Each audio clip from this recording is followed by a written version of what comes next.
Across the air, there's still that smell of soot and burn.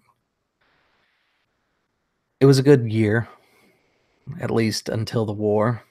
Unicorn took your land, and now the Lion have a paw to mend.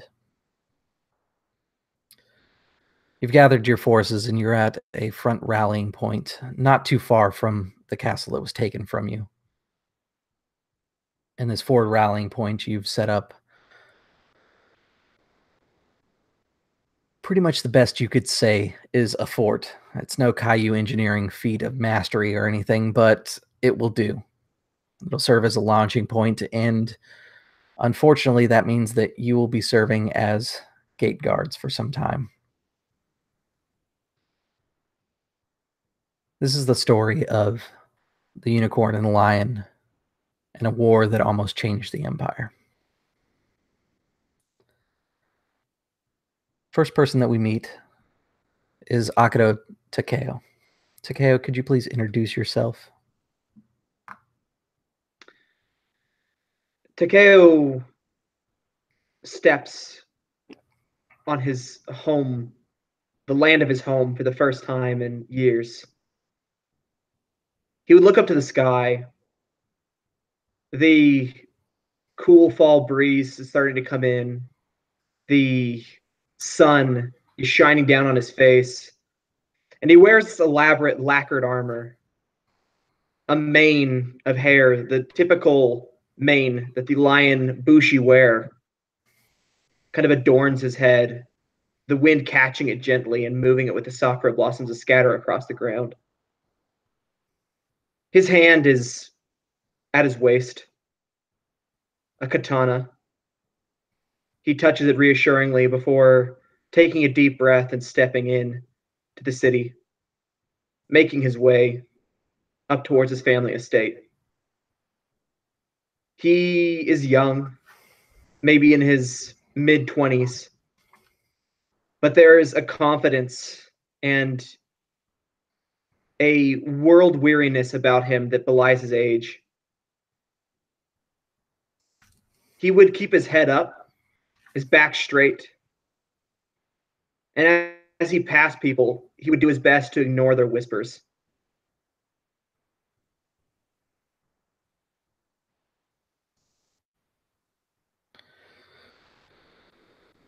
Shirakudo, or as some refer to it as Loyalty Castle, is a big place. It's busy.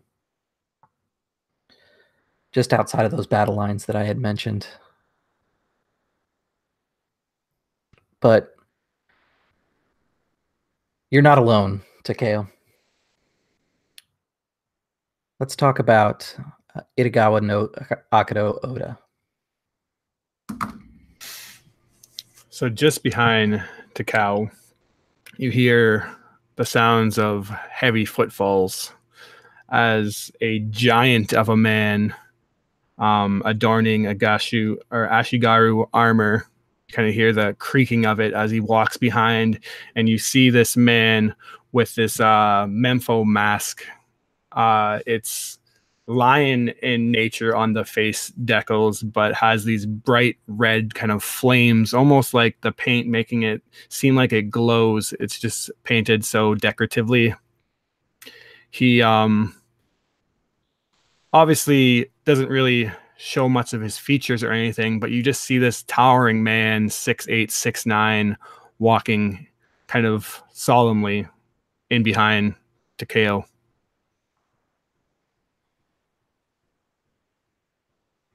Only fitting that the one that would round out this party is the historian that had been assigned to investigate what had been going on those front lines for the last couple months. Overburdened with scrolls. Let's meet Akoma Hideki, or at least the man who is called Akoma Hideki. Yes, that is the name that he is known by here, though it is not his only name. Akoma at this point would be poring over many of those scrolls, hundreds of records of what's been taken, who has fallen, how, when, storylines of the clans that are kind of overarching this whole event now. And he's working through them, trying to refine down the information from raw data taken at the sites in question and working them down into something more presentable towards the people who would have that information. He has the appearance more of a courtier than of the two other Bushi that are here, though he still stands with a similar pride that anybody of respectability would stand with. And he's here not only to record the larger history, but a more singular story of somebody else, a potential clan whose family line may be at an end. And he's eagerly watching to see what will happen and how it will unfold and how the story will be presented.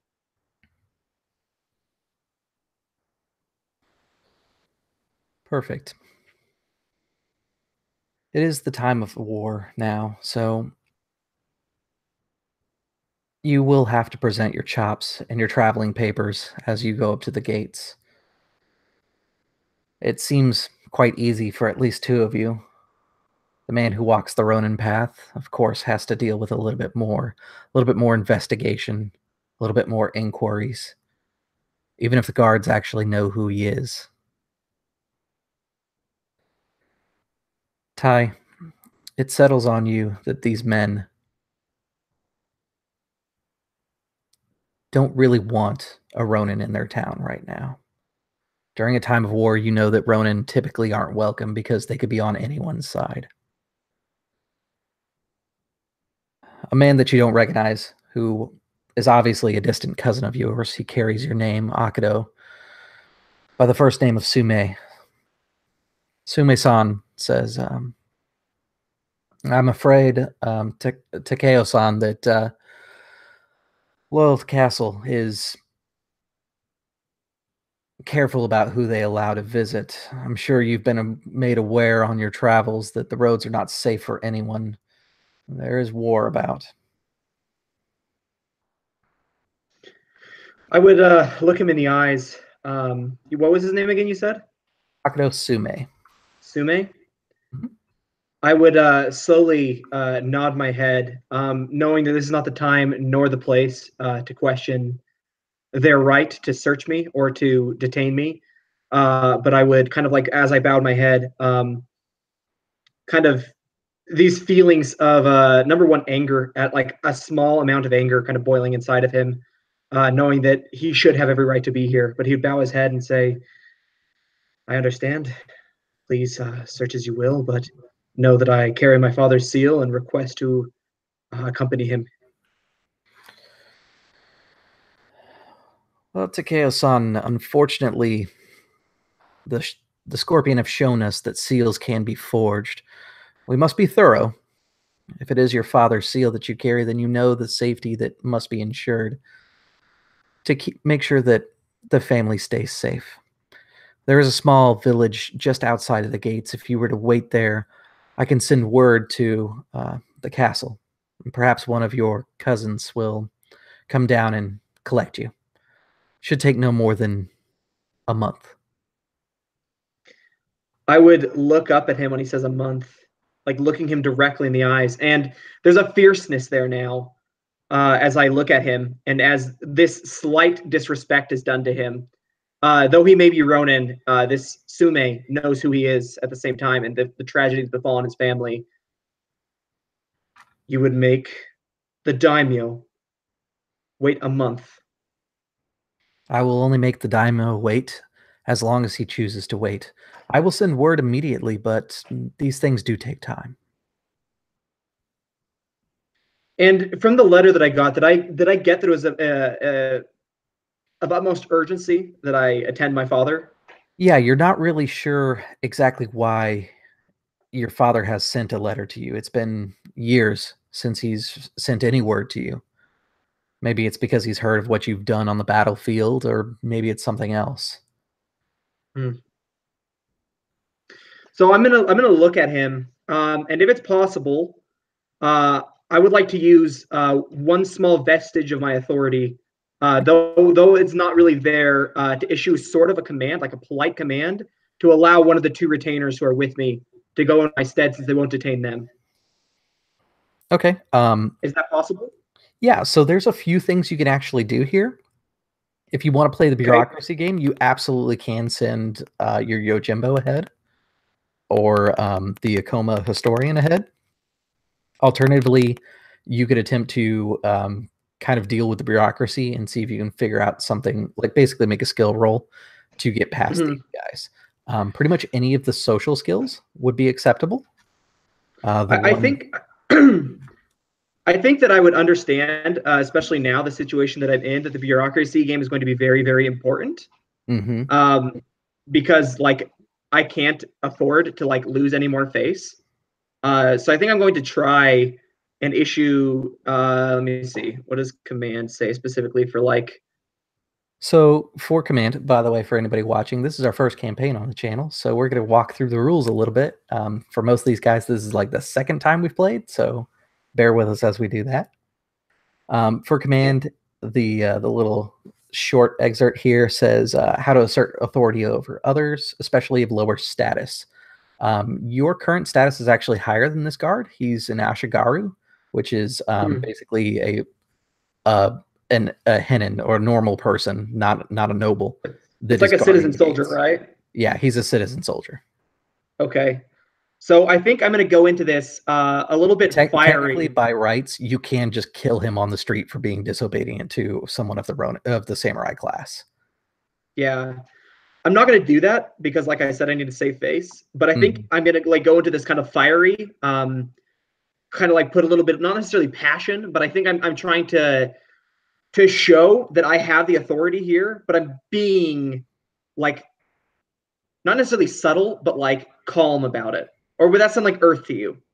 So if you're going with like the direct approach, like you're using very blunt language, I would say that fire is probably going to be the most effective. Earth is a little bit more reserved, so you might be like tailoring your words around him to basically help him save face in the situation. If you use fire, you're going to embarrass him. Okay. Let me see. What makes the most sense for him? I think saving a little bit of his face is going to ultimately, like, that makes most sense to me about my character right now, because I don't want to make more enemies than I already have. Yeah. So I'm going to go, and so I get to keep one dice because I'm using Earth, right? Yeah. Because I only have one. So I'm going to go ahead and roll. So I got one explosive success, which I'll choose that to re-roll because I'm only going to choose one. Good. And so I got two successes. No strife. Right. So normally let me tell you guys your TNs up front. That way you can decide which ones you want to keep, but that's all right. Okay. His TN was 1 because he's actually more susceptible to the Earth approach. Okay. So after a few moments, you kind of reason with him. What is the thing that sends him over? Like, what do you say that gets him to basically recognize your connection to the daimyo? Like, you can definitely tell from the conversation that he remembers who you are. Yeah. But he's also kind of trying to do his job, which his job was explicitly do not let Ronin in the city. I think the thing that sets it over is that everybody would remember the day that my father gave my elder brother, oh my gosh, I can't remember his name. Give me 1 second. Rio. That he gave my brother Rio the sea katana, the lion's fang, as it's called. It's been passed down through generations. And I would kind of like look at him and shift my hips slightly. It would catch the light, the kind of the tip of the blade. You see that there are these beautiful, intricate, kind of yellow silk thread lions kind of chasing each other up along the hilt itself, and that the guard is actually like a lion's jaw clamping down around the blade. And I kind of shifted, it'd catch the light and kind of hit him in the eye, and he'd look down at it. And when he looks back up at me, I'd be like kind of talking to him and say, you know that during these times of war, the month can make all the difference. And after I see that he like this katana kind of caught his eye, I kind of like give him a slow nod. Like, do you understand what I'm saying? Yeah, He kind of shuffles through your paper, almost a little embarrassed, and then he gets to the one that actually has the seal of your father's chop mark on it, saying that you have been conscripted as a Ronin and working in with the Akodo family. Forgive me, Takeo-san. It seems that your paperwork is in order. I must have missed this one. My I would just apologies. And smile and nod. he bows deeply, but it's like awkward because he's trying to save face, but like he's very flustered by it. Yeah, I would just smile at him and nod, and put a hand on his shoulder. You were only doing your job. He kind of like shirks back from the touch a little bit. Like it's less weird because you're a Ronin, but you're still samurai class, so he kind of like shrinks down as you touch him. And then he says, "Of course, my lord. If you're looking for your father, he's bound to be at the castle. The Akodo family is gathering. It seems that no time will be wasted this fall." Yeah, I would kind of nod to him, realizing that touch was like very informal. Like he's been out in the world and he's kind of just forgotten all this etiquette for the most part. So he kind of like mentally chide himself, like kind of like remembering this, and move his hand back a little awkwardly himself, before kind of nodding. And I'm assuming that they obviously have to stay here. So am I allowed to just walk up the grounds then, basically by myself? Yeah, you have access to the city now. As a samurai, you can pretty much go wherever you want, except for someone else's personal property.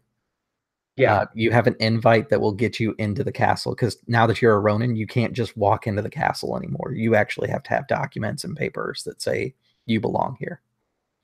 Yeah. Which you've been issued. It was all part of the letter that you received.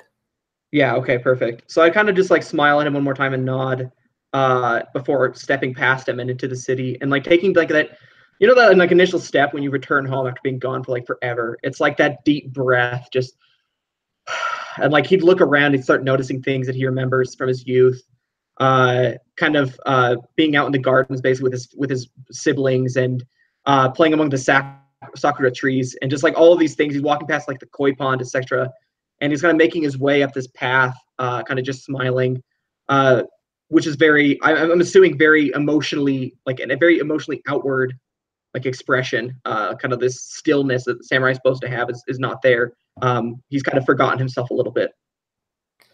And I think that moment comes over all of you. Even Akoma Hideki, who didn't spend a whole lot of time here before he was fielded into the war, there's that strange sense of familiar as you enter the town. And what is it that Akoma Hideki senses, whether it's sight, smell, taste, that reminds him so much of the last time he was here? The thing that really makes Akodo Castle what it is inside your mind.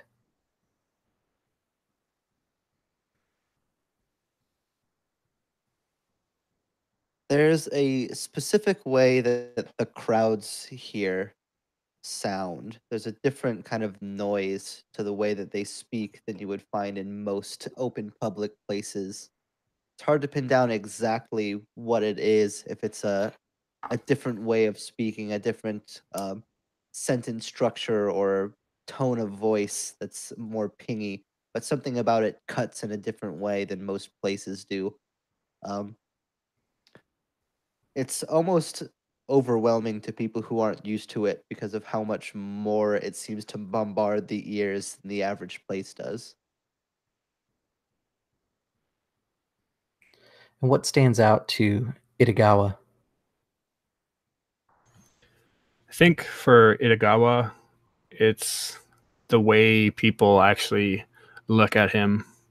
When he was training with the Shiba dojo, he never really got a whole lot of respect. But now that he's here, under the Akodo family's clan, people look at him with a sign of respect. Even the guards not really questioning him at the gate or something like that. And people get out of his way and they see him coming and don't scour.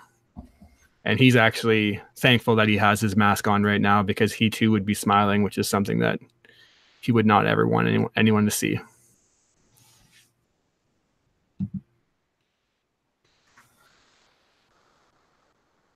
The smell of hot bread being baked lingers inside the air as you approach the castle. Not wasting any time, Akoma, there is a place that you do have to stop. Your duty does dictate that you must drop off these scrolls. Akodo Katashi would not be wanting to wait too long.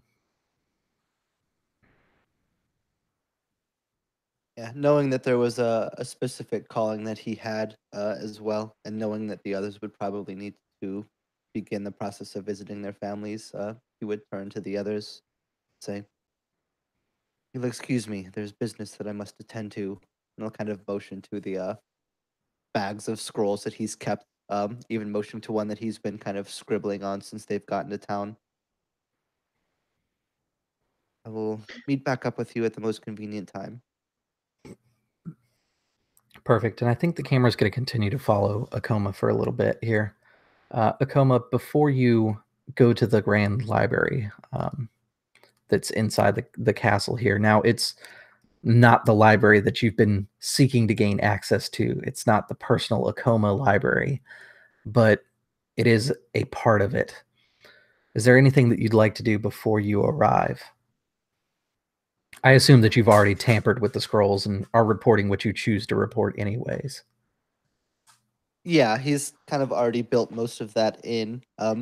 He's become quite adept at like writing in what appears to him to be what would appear to just be like a shorthand for like record keeping that he can expand on later, but it's kind of built in to what's his own kind of personal cipher that he can use to when he does build out the full reports, make sure that he tailors it to suit the purposes that it needs to serve. He would also have kind of made note already of the events that happened leading into the city, of the interaction with the gate guard that Hikari had, just keeping tabs on everything. He would kind of finish writing that note as he was approaching towards the library. All right. As you make it to the library, you find that Akodo Katashi is outside, and he's dropping off some scrolls himself. When he sees you, he gives you kind of a curt, polite nod. He always seems almost happy is the best way to describe him. Like, there's a smile, but it's a very porcelain-like smile. It's not quite with any real emotion.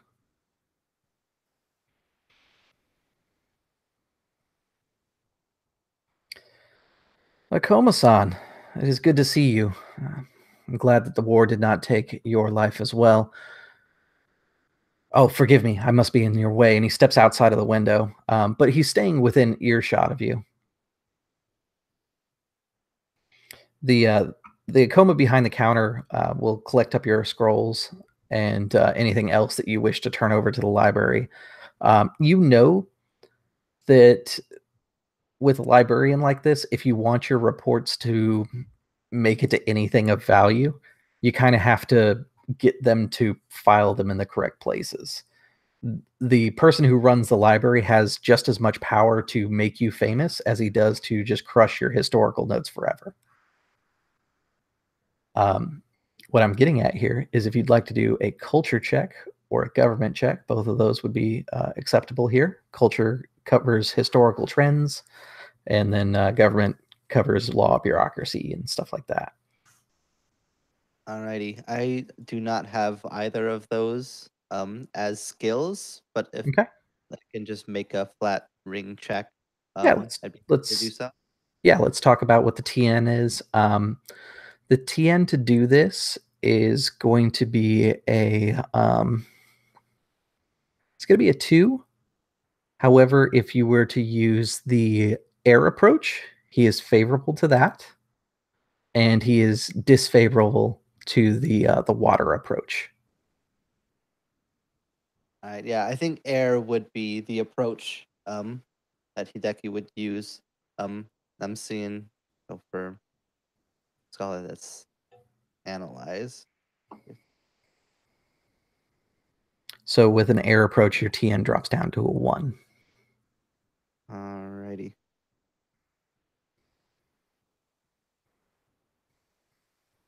Alrighty, so I rolled 3 successes and 3 strife, but I would only need to keep one of those to succeed, right? So I could just Yes. keep only one, and having extra successes, would that net me extra effect or not really? In this case, it would. It would cause him to move your documents further up. Just one success means that he's going to put priority on your documents, and they're going to be handed up to your supervisors and actually brought to their attention. Further successes means that he's going to bring it up with other people of importance that could perhaps help out pushing your name further up on the list. Since you're trying to get into the Great Library or Great Akoma Library at some point, it might be worth investing those successes. Yeah, so I have 3 in my air ring, so I think I'll actually take a little bit of a risk here and keep all 3 and net 3 strife. Now I think that plays out. Let's. I think like at this point, I know enough about like who the important people are that I've kind of like built their names into the reporting, and kind of make sure that people as being as needing to be knowing that the important names are placed in the right spot, and that when I hand them over to him, kind of make a note, if not verbally, even kind of just physically, to point out that this is not just everyday reports for the lower people. Yeah, absolutely. And I think what also kind of gets you is you're a little bit of a perfectionist, right?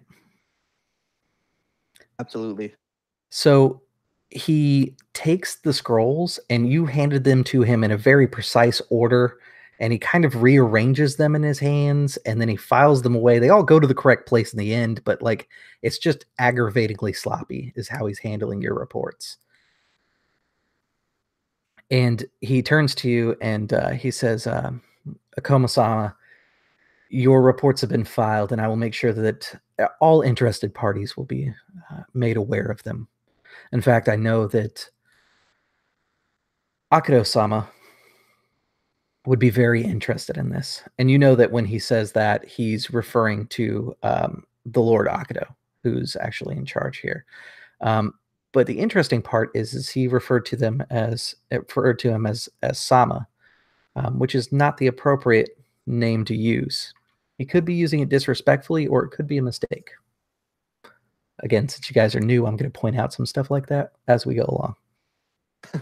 I appreciate it because I would absolutely not have caught that otherwise. Yeah, he effectively was paying you respect by calling you Sama, but he should have called him Akodo Dono, which is the appropriate term for a lord. Yeah, I think between seeing him like mess up my like very specific ordering and then hearing that like the look of concern would not show through on my face, but to like someone with exceptionally keen eyes, he might be able to catch glimpses of the annoyance with the situation. But he would just give a polite nod, a slight bow, say, "My thanks. I'm sure that it will all get to where it needs to go. And if anything needs to be clarified, I'm here and would be happy to oblige any information that needs to be presented to those curious." And he wouldn't make a verbal note of the mistake or dishonor. He would kind of keep that in Okay. the back of his head for his own uses later on. Good. Katashi has waited to the side, and once he sees that you're free, he says, Akoma-san, I wanted to speak with you about your reports. Do you have time for a single glass of tea? I know that you must be busy. After all, it's been a long time since you've been away from the Cape.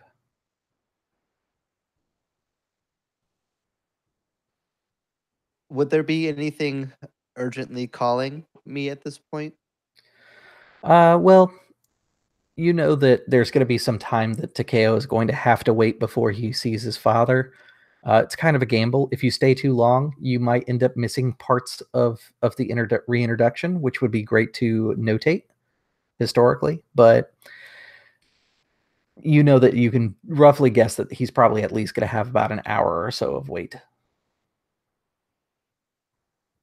I won't have time for much more than one glass, but one glass will be plenty. I'd be happy to speak with you. Very well. So he takes you over to a small tea house that's not too far from the library. It is called the Lion's Claw Quill. You know it to be kind of like an art house type tea house. There's aspiring writers that stay here. There are some women who are not high-end geisha. Like there are geisha who work in this area, but they're not the kind that you would see in courts. But they are higher end for what a commoner would see. He sits you down at a table that's outside on the porch, and he has the server bring out some tea. It's not a fancy ceremony or anything. This is just kind of a quick lunch type spot.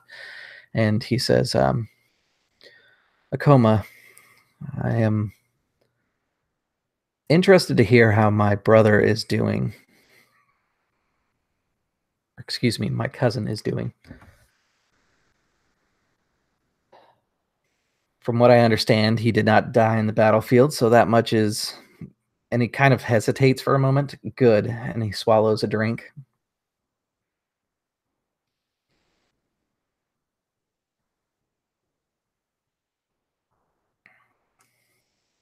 Would this would I know who this person's brother is off the top of my head, or would I? I meant to say cousin, but yes, it's cousin, Ty's character, Akodo Takeo. If you would like, you can highlight a victory or a failure that happened during the war. And I'm going to put Ty on the spot. Whatever you say, we're going to say is the truth. Because chances are, I mean, it's a war. Chances are he succeeded at something, and he probably failed at something. Yeah. Well, let me clarify who this person that I'm talking to is, and like whose side of this whole exchange would they be on? So Akodo Katashi is the person who you have your duty to right now. He is on the side of the lion. He's a loyal lion person, but he does not want to see his cousin, who is Akodo Takeo, which is Ty's character, basically come back into respect with his family. You know that their past, Takeo injured Katashi. Katashi actually has a peg leg that he walks with from their battle, which was an unsanctioned duel when they were children, and he's been holding a grudge for a very long time about it. Yeah, I think given that... Oh, actually, since you work for him, you would know that he was an aspiring sword saint, which is super rare for the Akodo. And his leg was taken from him before he finished school, so he did not learn the technique.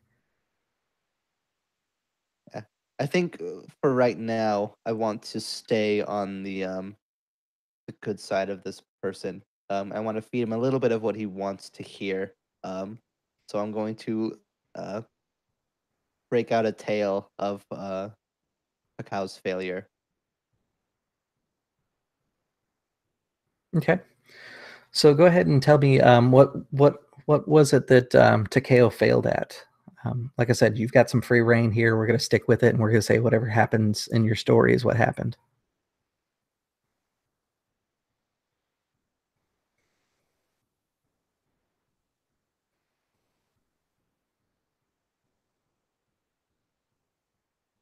Jeff, you're muted. Oh, sorry. I thought you said that Tyler was going to tell the story. That was my bad. So I mean, you guys can work together. That's cool.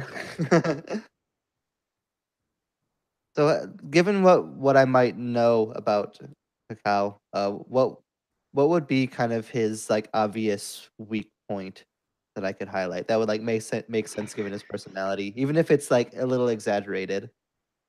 He's not very good at being patient. He is a very he's not necessarily ambitious, but he is driven to succeed because, like I said, you could tell very heavily that he wants to be accepted back into his family, and the only way to do that is by proving himself as a samurai. So he jumps the gun a lot, I think, when it comes to I think social situations he sucks at too. So whatever you feel like fit that for you.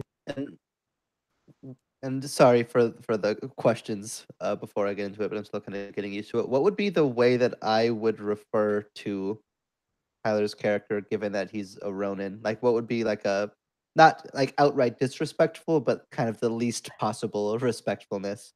Typically, Ronin, you don't give them any sort of suffix on their name. You would just call him Takeo. That's kind of the polite-ish way to refer to a Ronin. Like, there's nothing wrong with it, but there's nothing great about it either. Like, if you wanted to give him some level of respect, you could call him San, which would mean that he is of samurai and you're recognizing it.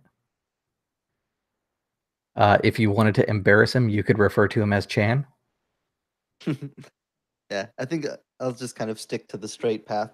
Say, Akodo Takao had an incident out in the fields. We're given an order by higher ups. Wait until the mark, until the sound, until the signal proceed, not a moment sooner. Yet Takao wanted to be able to take initiative for himself, move forward the Sounds charge on his own familiar. command. He and his troops went forward before the signal was given, and as a result, lives were lost. His impatience cost the lion many people.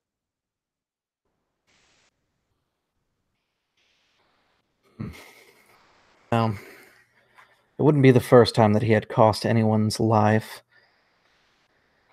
At least metaphorically, anyways. Good. When he sees my uncle, then he is sure not to gain his spot back. Go, watch what happens. Document it well. I'm interested to see where this story goes next. And forgive me, it's been some time since we've been outside of writing. Is there anything that you need? Extra supplies, inks, scrolls, or even a weapon?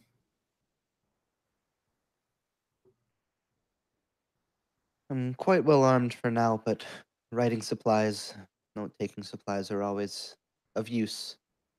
I'd be ashamed to run out, not be able to contact or record when it's necessary. Of course, I'll make sure that some supplies are sent to your quarters. And I will be looking through your reports this evening. I'm excited to see what other gems I can uncover in your stories. Koma-san, it has been far too great to see you again. He bows just quickly, and it's just like a slight curt nod kind of bow, which a superior would do to a subordinate. If you'll forgive me, I have people that I must report to as well. I'm afraid that one cup of tea was more than I could have promised. It seems we were only able to get through half. Have a good evening, Akoma-san. Yeah, Ikoma would give a deep bow, one more worthy of the Lord that he's reporting to, and would wish him well as well. Okay. And I think the camera will kind of pan out as you're beginning to walk through the city. You will pick up a rumor, though, that there is some speculation that there's some sort of sickness inside the castle. You hear a few different people kind of whispering about it, that Akoma Dono, the Lord, his children are passing away. And with the war happening, there's been too much ill omens over that castle. And it is a shame that his one remaining son, who proves to be loyal in the battlefield, will not be accepted back by his father. Sometimes it's blunt the way that they actually say it to each other inside the crowds as you go through the streets. Being a shinobi, you pick up on these things. And then other times it's more elegant. You hear a geisha whispering to a young samurai the rumors that she's heard of dark spots showing up on people that have visited the castle recently. Omen marks, as she calls them. Other people, you hear more of a natural explanation, something along lines of Akodo Domo is angered by the war and is pushing his men harder than he needs to, but nothing to say for certain one way or another. And then again, it could just be the rumors. Commoners are like that.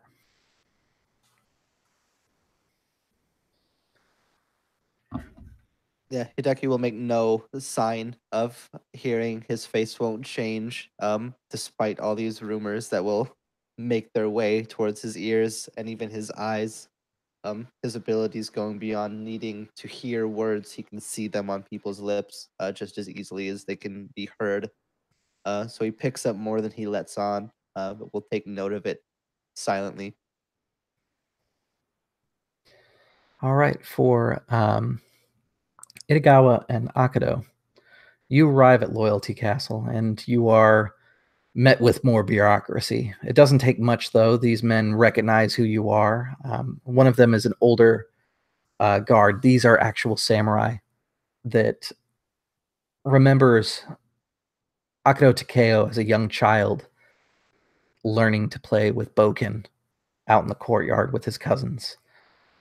When he sees you, he has almost a warm smile that fades away as he remembers what position you're in and what position he's in now. This man is, I'm going to give him a different last name because I don't want to keep doing Akodo as much as possible. He will be Akoma Senso, which I will write inside the chat in a second because I'm also notating on my notes.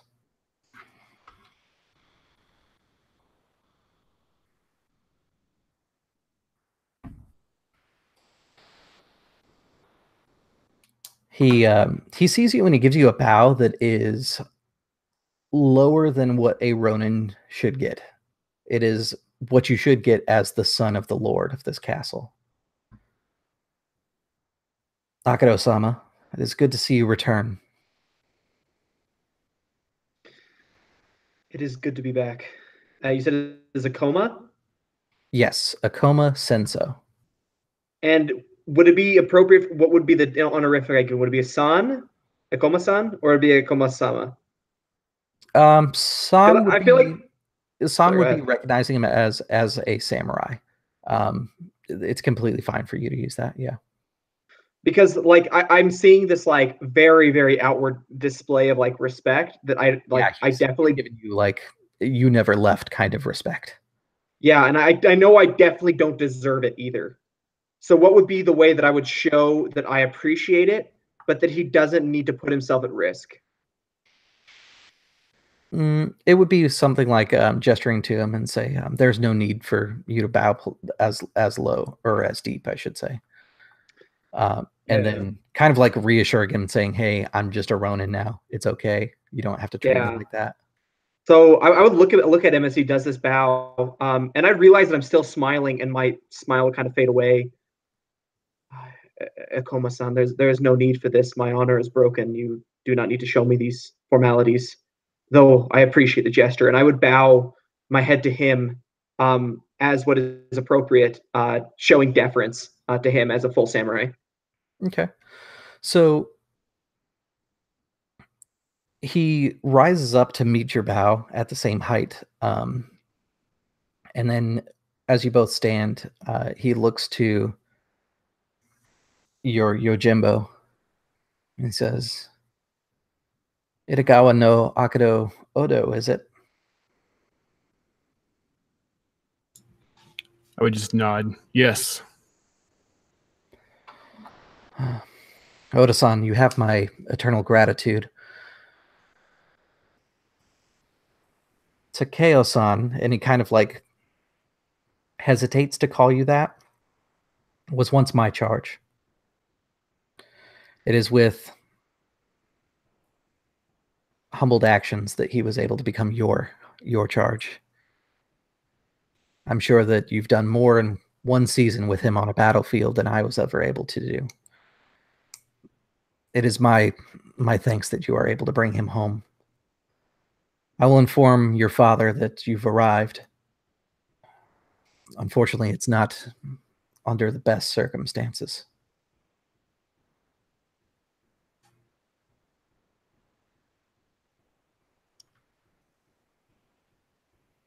I think Takeo's head would rise as the best circumstances with like a frown on his face, which he quickly erases. What do you mean, best circumstances? I've not heard. Has something happened, or? Forgive me, Takeo-san. It's not best that I not speak of such things in the courtyard. Of course. And he kind of like bow his head again, like realizing that he is way out of tune, and kind of chide himself again mentally. Like you were never cut out for this. Like he's telling himself these things in his head, like kind of get yourself together, basically.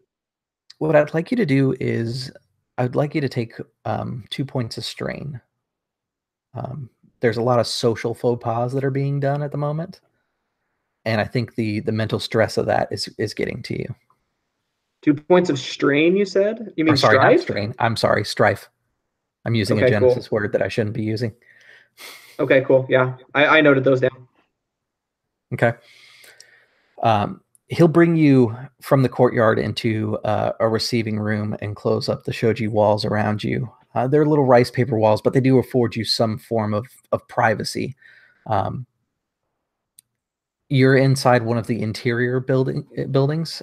Basically, the castle itself is built with pagoda towers, kind of like the one you see over here. Inside the center, there's 2 of them. One's a little shorter, like that one. And then there's a larger one, like that one. There's the outside wall, kind of like that. But inside, there is the courtyard where you were received. And there is kind of like a squared circle of buildings around the main pagoda. You are inside one of the interior rooms of that squared circle that's around the main pagoda. Once you're inside, servants come in and out, and servants are more noticeable now that you're a Ronin because you don't have them around you. But for everyone else who is of the samurai class, you know things get done. Like pillows arrive whenever you need to kneel. You know that food is there. But you don't necessarily take names or remember faces when servants come by. In fact, your time on the road has probably made you more attentive to the fact that there are other people in this room. And it's only then that you start to notice that the people inside the room look very run down, tired. Like they hadn't slept in days. They've been continually working. And there's a woman who brings out a dish of sweets. They're the kind of candy that you would have grew up eating, kind of like candied nuts and berries and like a trail mix almost. And you'll notice that she has a black sore on her hand. Kind of looks like bruising almost. And then Akoma Senso extends a hand to the table. My lord, if you'd like to take a seat.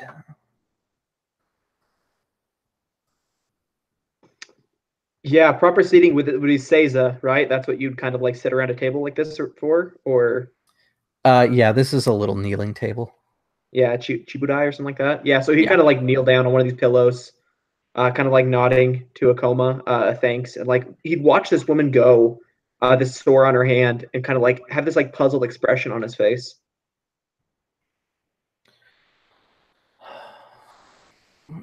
It will take no time at all, but I'm sure that at some point you'll hear the rumors. There's rumors that range the gambit. Some say that your father has fallen ill.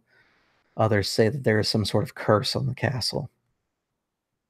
But your father and those of the court believe that There's something darker at work here in the city. And it may be connected to the war. People have presented signs as if they were sick, but no amount of healing, no priest's prayers seems to be doing much to help them. They're sick and they seem run down and tired, and then days later they seem completely fine. They have sores that appear and then disappear. Frankly, I'm not sure what to make of it. I and all the guard have done our best to keep your father away from it, but you know how he is. And I mean no disrespect, forgive me for speaking illy, but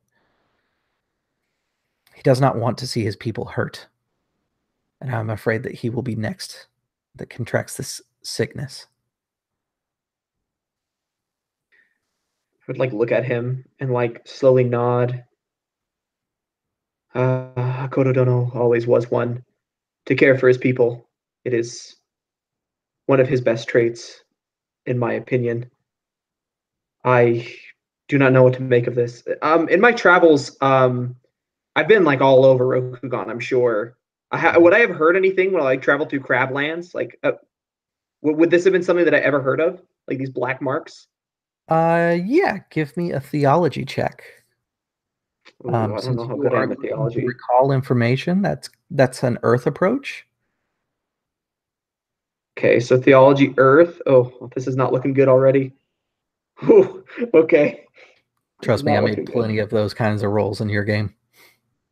Yeah, man. Well, it's one ring die, so let's go ahead and roll. And your TN is going to be a 1 on this one. Okay, well, I got an explosive I will remind your Yojimbo, he can provide assistance if he happens to be trained in theology. Unfortunately, don't have very many scholar skills. Okay. You were a Phoenix, so I figured I'd throw it out there just in case. So I got an explosive success with a strife. I think I'm just going to take it. Yeah, I'll just take the one success because I rolled again. I got a success and a strife again, but I'll just choose to keep the explosive. Okay. So the one success and one strife, so I'll note that. Okay. So I think the whole situation is kind of bearing down weight on you. You just got back, and now there's something here that sounds, from the way it's being described to you, as worse than the war even, but still connected. You've heard of similar marks before. They're usually a precursor to taint, but they never appear and go away like Senso is describing. Yeah, I think I'd have this recognition, like kind of like he's careful to contain this though, because this is something that he doesn't want to cause like unnecessary stress over for these people here. Like the word taint carries a certain, like a weight to it, a heaviness. And so you just kind of slowly nod and like start looking for more of these signs on people, more of these black marks, more of these things, this weariness that has been described to him, kind of keeping a weathered eye out for it now. He kind of sees you looking around the room and he says, I believe we're safe here in the castle. There's been very few people that have come forward and said that they've experienced any sort of affliction. In fact, the only people that have only shown up just this morning. It either means that we're safe or someone has compromised us. This is why I've pulled you in here. I don't know who I can trust and who's part of this. If you have time, I would ask that you investigate into this. It's not only for your father's sake, but for the city. Of course, Akoma-san. I will do what I can to help. These are my people, though not in name, in heart. And I'd kind of just nod to him.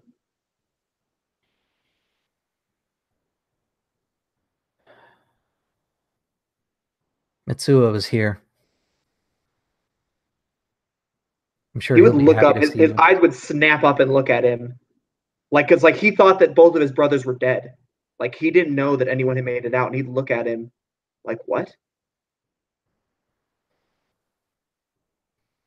Yes, Mitsuo came back about a week ago. I'm sure he'd be excited to see you.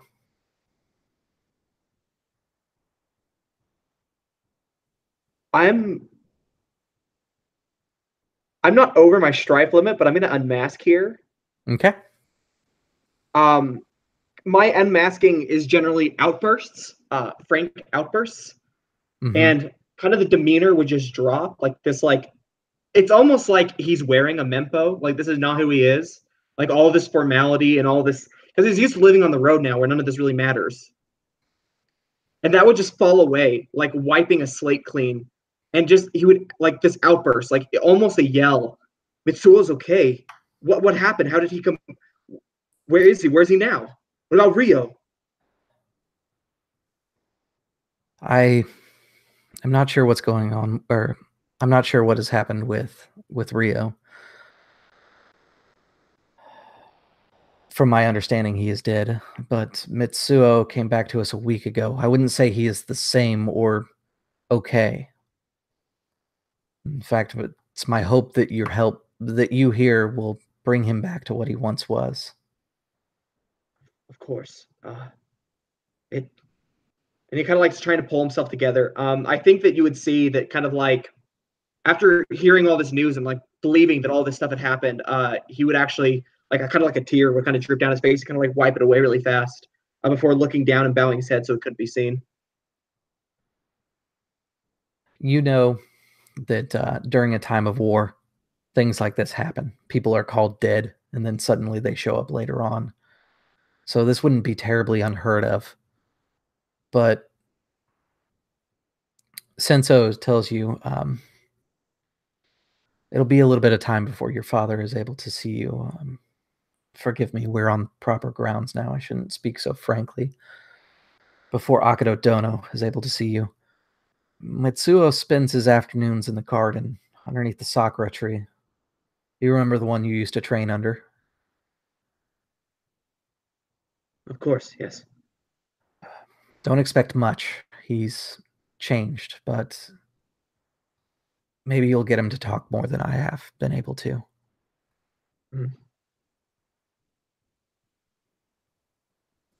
I think it's at about this point that he realizes how informal he's been, and that he would kind of like pause, almost feeling the looming presence behind him of Itagawa, and he kind of like turn his head and look at him.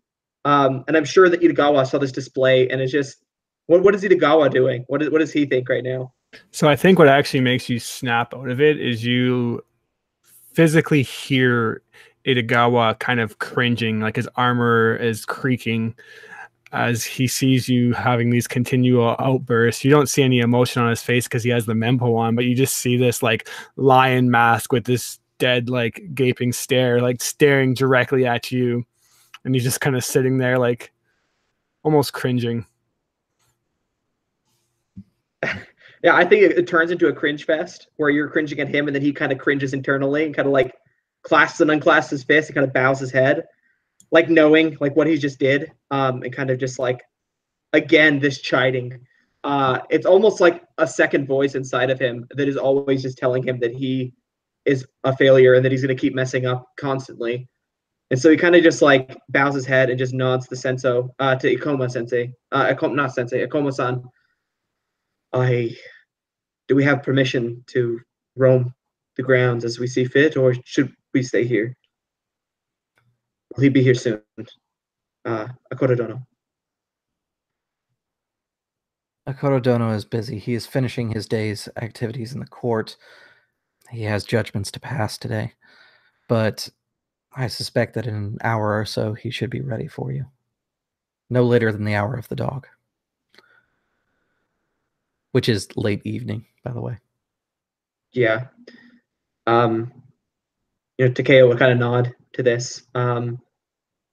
Maybe take like a small handful of these little treats that are kind of placed on the table in front of him, kind of popping one in his mouth. I almost imagine that it's like they kind of been like sugared. It's kind of like a cinnamony, nutmeggy type of flavor, and he's kind of like chewing on this nut, kind of like enjoying the flavor, remembering when him and his brothers would sneak into the kitchens and filch as many of these as they could from off the tables, and kind of just nod and kind of rise to his feet out of the seiza and kind of look at Akoma-san and kind of just nod to him. Thank you for everything. And assuming that we have the... He says, sorry, go ahead. He says, as he starts to kind of bow, he says, as always, it has been my honor to serve. And Takeo wouldn't quite know how to respond to that. Ever since he was kicked out of the house, just on the road, Samurai, ever since he was exiled, Samurai have just kind of treated him like dirt. Like, they always assume he's going to steal something. Like, they always assume that he's going to cause some sort of an incident they're going to have to break up, or he's going to attack somebody for no reason, or just disgrace himself further. And this is the first time I think that a samurai, even like the Yojimbo who's been assigned to him, out of everybody who's actually shown him kindness. And he would kind of just pause for a second. The honor is mine, Akoma-san. Before turning and making his way out to the courtyard towards the sakura tree. Senso will disappear into the house. You know that he's off to convey the message that you've arrived. And Akoma, you will be greeted and be directed towards where the other two are going, to the sakura blossom, or to the main sakura tree inside the middle of the garden. The main tree itself is a tree that's been in your family for generations. It's said that if Akoma Castle was ever taken, the tree would be the last line of defense, according to the legends. That the spirit of the Akoma dwells within here and allows it to bloom longer than the other trees. Whereas you were walking through town, you were stepping through most of the blooms that have fallen to the earth. Or sorry, the Akodo family, not the Akoma. Whereas you walk through the city, you were stepping through the blossoms. This tree is still in full bloom. It's this beautiful pinkish red color. And there's this almost too sweet smell inside the air. Small hummingbirds are clinging to the tree as you approach. And you see a man who is wrapped in very simple robes. But on his back, he wears the mon of the lion. He's sitting on a bench that is facing towards the tree in the center. Very still as you approach. And all three of you will be here for meeting Akodo Matsuo.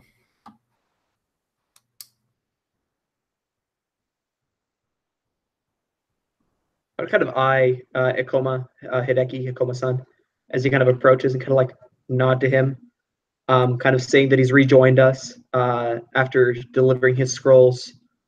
And I'm assuming that my brother Mitsuo doesn't respond at all to our approach. No, not at all. Matsuo is always perceptive. And you kind of have to go out of your way to make him aware that you're there. And as you turn the corner, he suddenly notices you and he jumps with a start. Not drastically, but like you can see him kind of seize up and tense his muscles. And then he sees you and he breathes out for a moment, but he looks at you with eyes that don't recognize you.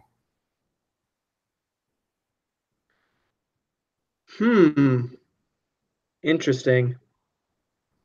Yeah, I would look back at him.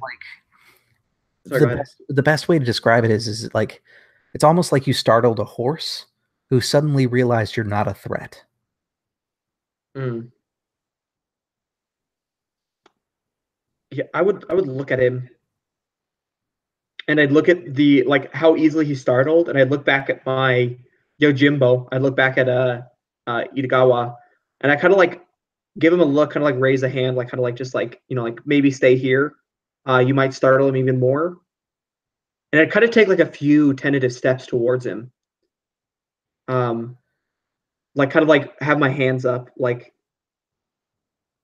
And would it be inappropriate of me to call him brother, or like what should I say, Mitsuo-san or something like that? It technically, well, I should correct myself. It technically would be because you're a Ronin, you're not technically part of your family anymore. But Mhm. you probably would. Lion are a little bit more flexible with that stuff. Yeah. Mitsuo. It's me. Don't you? I thought you were dead. He squints his face when you say Mitsuo, like he's trying to recognize what that word is. And then you say, I thought you were dead. And he slowly nods. He says, yeah. Yes, I was dead.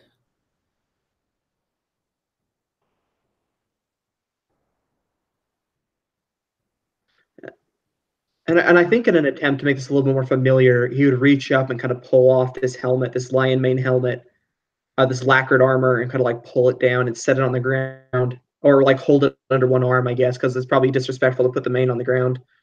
And he kind of hold it under one arm, like before kind of like approaching and kind of going down into like a small kneel in front of his brother, realizing that he's caught up to him in stature.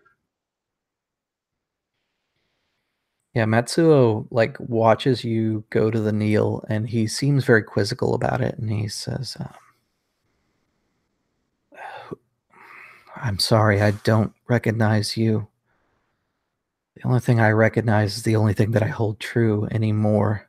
And he like rests a hand on your helm. Mm. And I think what I would do to try and jar his memory is I kind of look around and I'd find this like little blade of like maybe a piece of grass kind of poking up through the cobbles, and I'd pick it up and I'd kind of lift it, like stretching it between my fingers so it's tight. And we used to do this all the time as kids. We thought it was the most amazing thing that we could make music with a piece of grass. And I'd put it to my lips and I'd blow into it and make a little like a grass whistle. Mhm. And he gets this look of like distant recognition, and he it's like he's watching something go away. He kind of looks back and he sees the other two for a moment, and it's not this startled tenseness that you got before. It's almost like a overwhelming calm. In fact, it would be as if a master of the void was sitting before you. And then he starts weeping. Takeo, I'm so sorry. I'm so sorry. And he starts grabbing at the simple robes he has and he pulls them down. And you can see there's this large black spot on his chest. And that's where we're going to take a break. Ooh, ooh. Okay, cool. So before we go into our break real quick here, as you guys can tell, this is going to be a little bit of a slow burn to start us off, but things are going to get interesting real quick. I do want to talk about who our players are and what channels they come from. So you guys know me. I'm Drop Dice. I run this channel. Yay. That's pretty simple and easy, but I do have some good information for everybody that's watching. If you like stuff like this, I have been working on Xiaoyun, which is an index card RPG setting. It is complete for its beta release. Now I just need to pick a day to release it. Word on the street is Fantasy Flight might be releasing a book on Wednesday, so it's not going to be this week because I don't want to compete with it. So it might be next week. Depends on how this week goes with Fantasy Flight. All right, so Chris, you want to go next? Sure. What's up? I'm Chris. I come from the channel The RP Ginger, where I just run a lot of Wizards of the Coast modules. Got a couple campaigns going on there, and if that's kind of your thing for D&D 5th edition, obviously, go ahead and give me a check out on the channel. I'll pass it off. Perfect. Ty? Yeah, I'm Tyler. I'm from the channel On a Roll. I'm playing Akodo Takeo, the Ronin third son of the Akodo main branch. I'm loving this. It's so much fun. I love L5R, and I'm ready to just keep going. Excellent. And Jeff? Yeah, I'm Jeff. I have my own YouTube channel as well. It's called Balance, where I run some games and post some other content. I also do a podcast with some friends, Jeremy Lilly and Chad Nick, called The Dudes of Yore, which is also on YouTube if you're interested. in either of those. And yeah, I'll echo what Tyler said. I'm new to this setting, exceptionally new, but I'm loving it so far, and I'm really looking forward to getting into more of it. Yeah, we'll definitely get more into it. This is going to be a mini campaign. It should last about 6 sessions. We are missing one person tonight, Jose, who will join us for the following sessions. Unfortunately, work tied him up, but we should meet him for the next one. With that said, I'm going to go ahead and put us on a little 5-minute break. That means it's effectively 10:26 my time, so 10:30 my time. We'll come back 4 minutes. All right, guys. Thanks for everybody who's tuning in, and I'll be checking on you guys in the chat pretty soon here.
All right.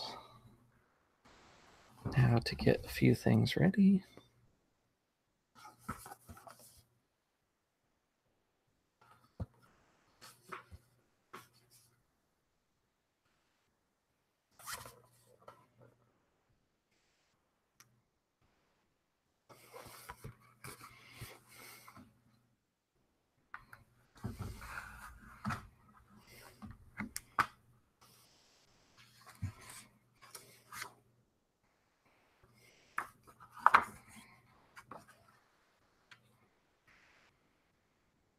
So it looks like our chat's a little quiet tonight, but that's not uncommon for my channel. I usually get more comments in the comment section than chat stuff.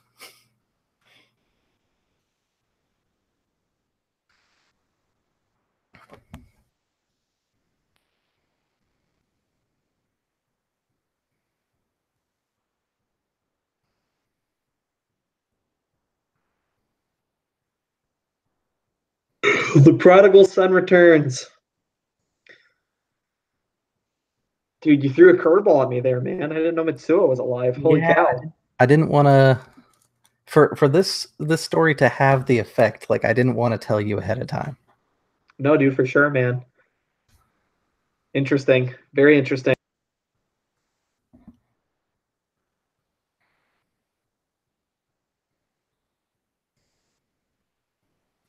Okay.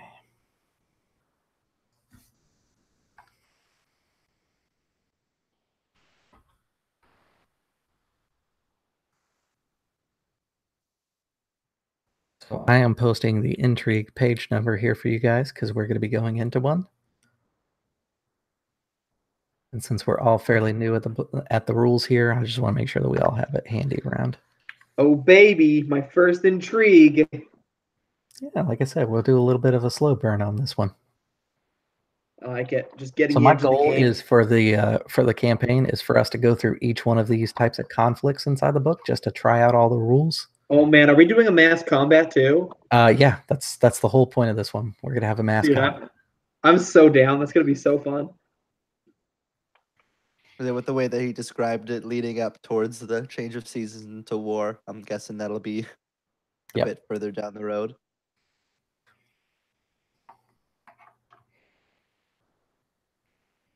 In fact, some of these things we might do a couple times. Kind of depends. Like intrigues, I could see us doing at least twice.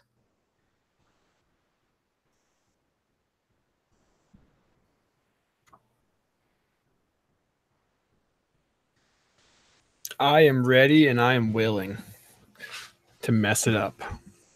Okay. Itagawa's gonna come in with that brute force mentality and just like. Hey, he's a gentle giant, okay? It's like, oh man, he's a witch. Kill him. Is Mitsuo. What did you take me for? A wild animal? A little bit. I know your playstyle, my dude. Nah, just kidding, man. All right. So, yeah, intrigue start on 254. You guys may want to have those handy because we'll be going into one here. When we last left off our intrepid adventurers, Mitsuo was exposing a rather large, roughly the size of like a croquet ball type bruise on his chest and weeping as he said, I'm so sorry, Takeo. I'm so sorry. And then he pulls open the clothes. I've been talking a lot, so I'm gonna pass it on to somebody else to lead in with what they think.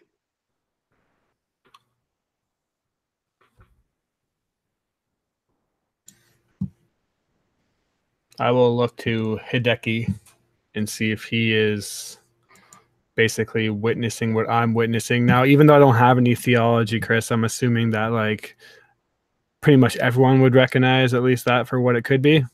Yeah, you would have at least cursory knowledge, especially traveling with Ty's character. You've both been to the Crablands. You know what Tank could look like. But what Senso talked about earlier about it disappearing after a day or two is kind of the interesting part out of that conversation from earlier. All right, so I'll look to Jeff. Sorry, go ahead. Yeah, Hideki would be doing what the two of you would have become very accustomed to him doing. His eyes are kind of hovering between a scroll in his hands that he's writing things down. He has been basically all along. As long as you've known him, he's always taking notes, especially of people of importance like this person might be. Eyes kind of fling up towards this person, and then back towards the other party members. His face is like completely stone though. Like he doesn't react. His eyes don't widen or his face doesn't scrunch. He just kind of casually seems to notate everything. Yeah, and Oda kind of looks to you, Ikoma, and he has this deep voice that he always has when he speaks that I can't personally do, but he would say, I would be careful what you write. And I would be even more careful to what Akodo does next. I've heard that name, Matsuo. I believe it's a brother that he thought lost, and we know how spirited he could be. I think bringing home has brought up a bunch of emotions. This is something we'll need to tread lightly with. Excuse me, but I believe I know what my duty is. My duty is to write. So do not caution me on what my job is. I believe that I know it more than you do. I will write what needs to be written, as I always have and will continue to do. Ikoma-san, our big friend meant no harm. Though he is correct. And I'd look back at Mitsuo, and I would put a hand kind of on his knee and look him in the eyes. Brother, I'm here. Now that you're close and he's completely exposing this bruise on him, if you would like, you may investigate the bruise a little further. Okay. You can tell me how you'd like to look at it, but there's definitely a few things that you could do here. Like a medicine check would definitely work. Theology would also work. I don't know if I want to figure out what the mark is specifically. I think what I want to do, Composition would also work for this one. if you'll allow it. Um, Oh, sorry. What are you saying, Jeff? I was just going to say, did you say composition? Yes, composition will work for this. Interesting. That is something that I have. I think what I want to do, if you'll allow me, instead of figuring out what this is, I can tell it is putting a lot of distress on my brother. If you'll allow me to, I would like to display a bit of that energy that Itagawa was talking about, this passion, and make a fire sentiment check to try and like basically like put like with my hand kind of on his like knee and like looking at him, like looking him in the eyes and him looking back into my eyes, being like brother, like I'm here for you. Like that doesn't matter. Like I am your brother, basically. Okay, so you're looking to calm him. Yeah. What I'd like to do is go ahead and start us on the social encounter here, the intrigue. So let's start off with a TN1 sentiment check. Okay. Right, and I would like to try to discern this with composition as well, if you'll allow me to do that side by side, or if you want me to wait.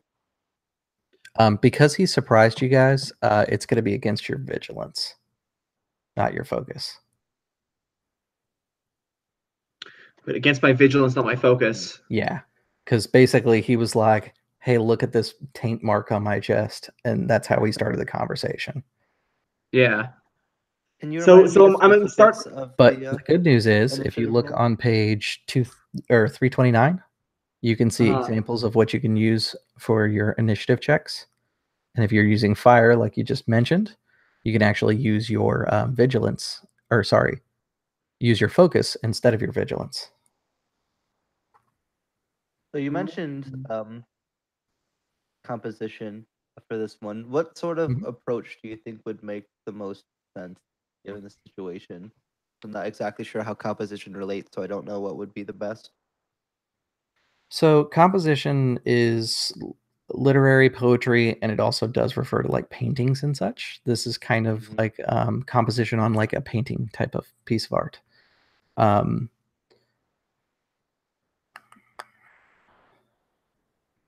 The different approaches are restore, adapt, invent, refine, and attune, which can be a little vague in understanding. Like if you were to restore it, you could look at it to try to piece it together into something bigger and figure out why the mark is there, kind of thing. Adapt would be trying to turn the mark into something else, which I don't think is prevalent to this situation. Invent would be to create a new mark just in general, which doesn't make sense either. Refine would be to make the mark more effective at what it does, which you could do, but I don't think that's what you're trying to do. And then attune is basically getting a read for what this means. It would be like absorbing a piece of art and coming to a conclusion on what it means. I see.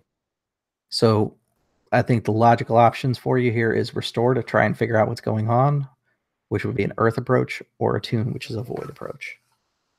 All right. Yeah, I think earth approaches makes most sense for me here. So I rolled that sentiment check using fire. So I can keep 3, but you said the target, like I'm only going for 1. So I'll take the success with the opportunity. The more you get, it just means the higher up on the initiative track you go. Oh, okay. Oh, interesting. Mm-hmm. So what does it mean Also, if I got a little house rule that I put into Facebook after Matt's intrigue that will make this intrigue a little bit more interesting than the one Matt had. Yeah, you can swap places basically. Yeah, it's initiative slots is what we're gonna do. So how do Remind me opportunities what the initiative thing is? Like exactly what the roll for that would be? It's a sentiment check. So you can take any stance you want, and then you will roll sentiment. Okay. And then you are going to add it to. You're going to add it to your vigilance. Unless you're in fire stance, you can then use an opportunity to add your focus instead of vigilance. Yeah, I'll do that. So since I don't have sentiment, it would just be earth stance, and then so the 2 rolls for that, and then plus my vigilance. Exactly. All right. And if you guys could put your results inside the chat.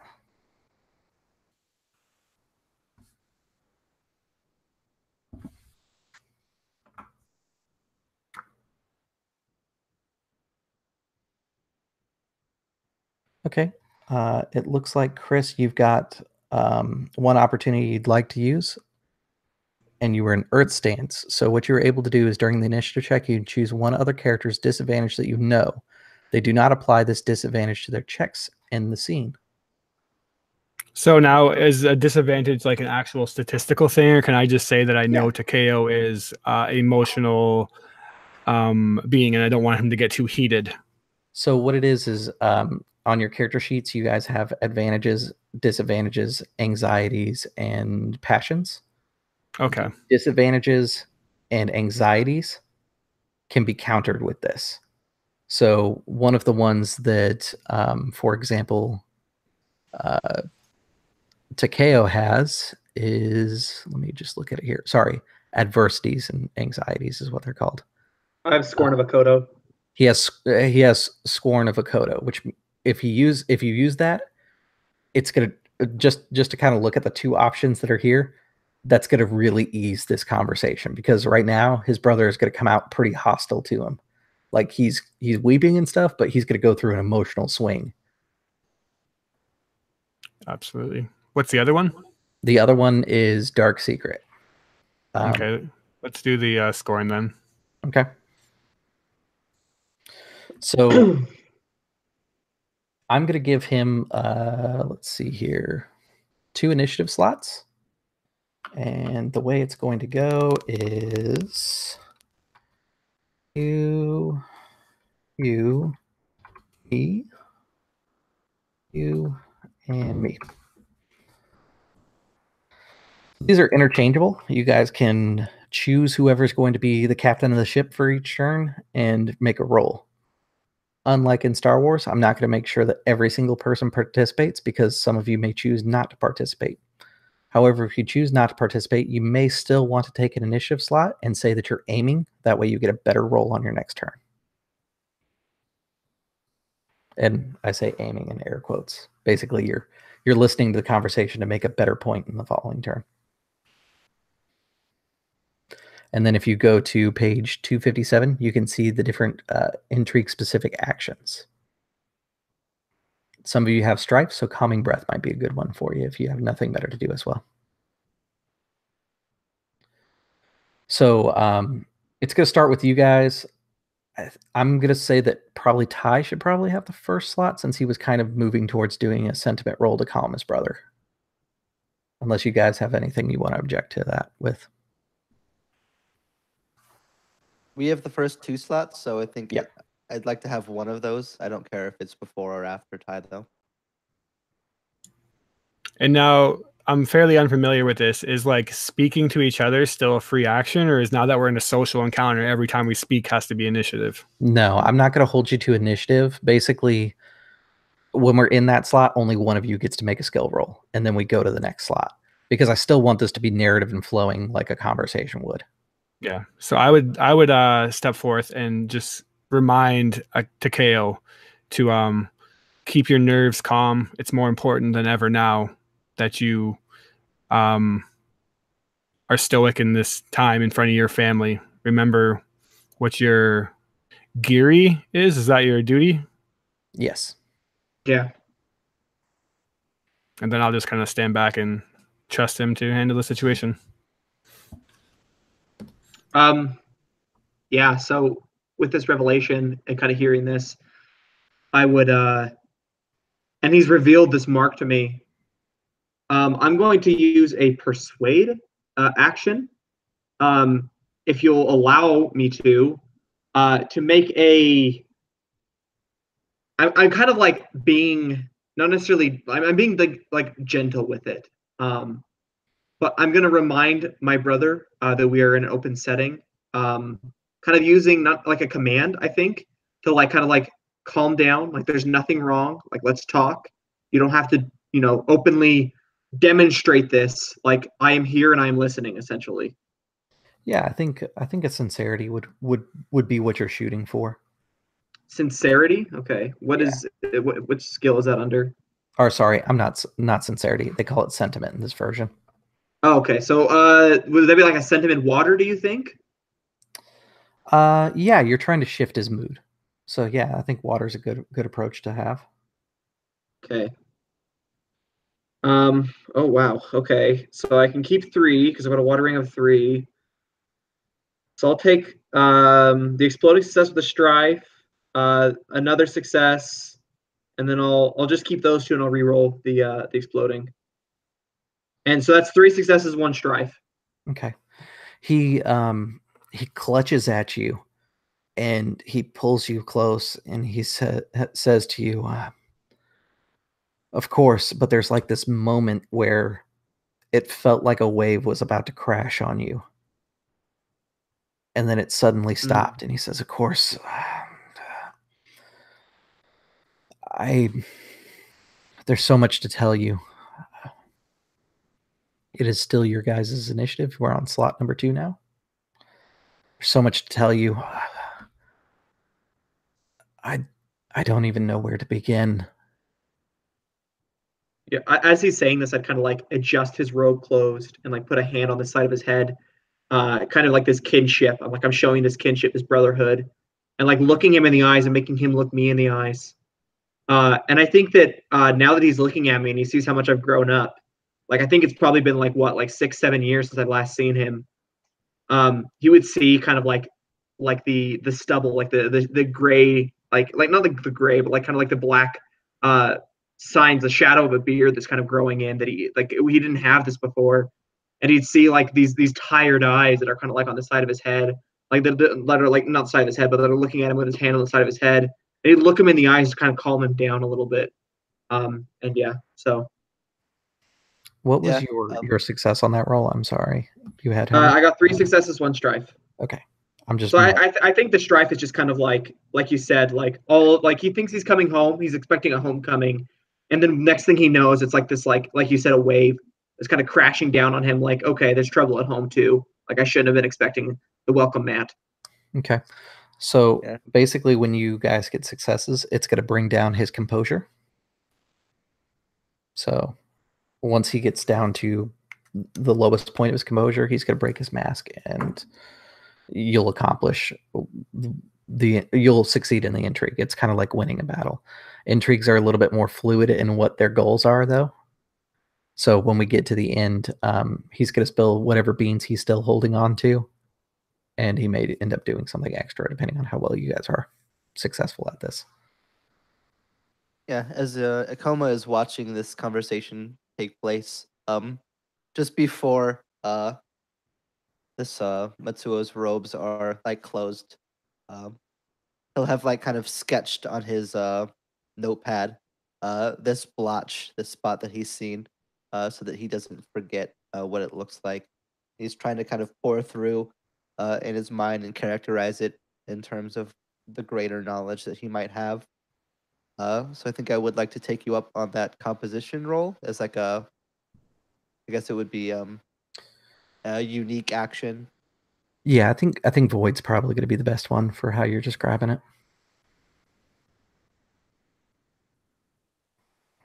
And so are there not specific target numbers in this? It's just kind of general successes? How For exactly this does that one, work? yes, the more successes you accumulate, the more information you're going to get from it. Okay. And because I have a choice here of which two dice to keep, one of them is an opportunity and one of them is a success. What would an opportunity be able to do for me in this?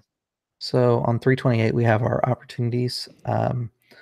For this one, you could choose a ring other than Void, reduce the TN of your next check by 1 if it uses that ring. Next one is feel a chill down your spine, notice a sudden silence, or detect another sign of supernatural if there's anything spiritually disturbing in the scene. Extra successes give increasingly precise location for the supernatural occurrence, which that one is useful right now. Yeah, I was gonna Or say, I think you I'll can spend 2 to gain spiritual insight on the nature of the universe or your own heart. At the GM's discretion, you may establish a fact about your character that has not previously been revealed but relates to the situation. That's the so I think the I add a super fact button.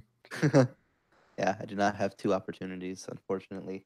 I'm gonna keep a success and a strife, and then an opportunity, and I'm gonna use that opportunity for that second one that you described, Okay. noticing if there's supernatural occurrences going on here or not. Yeah, I think he's kind of like focused. He's like jotted down this symbol, and he kind of takes a moment to meditate on it, harkening back to anything that he may have heard or felt in the past that might tip him off. So there's a talent that any artist learns or any writer that does field work like you do learns where you don't necessarily have to look at your hand while you're observing something to draw it or to write it. And you can feel your hand going through practiced motions, and it's that moment of being empty while you stare at what you are drawing down where you realize what your hand is doing. You're writing kanji that's overlapping, and his bruise, as you look at it, that's what it looks like. It looks like something was writing on his chest, very small kanji that overlapped, and it made this what appears to be a bruise through impact, percussion. And there is something supernatural about it, but you're not sure exactly where in the city it originates from, but you are certain that it's within Shiro Akodo.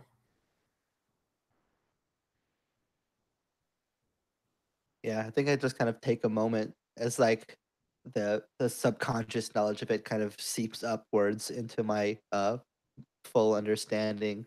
Oh, Take note sorry, of it. one other thing. You know Mhm. that writing words that may be related to Maho is incredibly dangerous for you, so you might consider stopping what you're doing. Yeah, I think yeah, I think once I kind of realize what's happening, I'll switch over instead of like trying to actually write down the actual things that I see or would understand to kind of You do it more a abstractly. shorthand summary. Yeah, kind of keeping it more without writing any specifics, just kind of noting the general pattern without actually writing down any of the symbols. And strangely enough, given this, I'm not sure that I would actually say anything as part of this role. I think this is kind of more of Mhm. an understanding. Like it would probably be clear that I'm writing at a different pace than I had been for the previous of the encounters. And maybe there's a discernment that can be had there to show some amount of extra knowledge. And you'd probably see my eyes like kind of locked in on that spot in his chest until right up when the robes are closed by Takao, where my eyes would then like kind of drift back up to people's mouths where they usually are. And he would just kind of nod to himself, intrigued for a moment.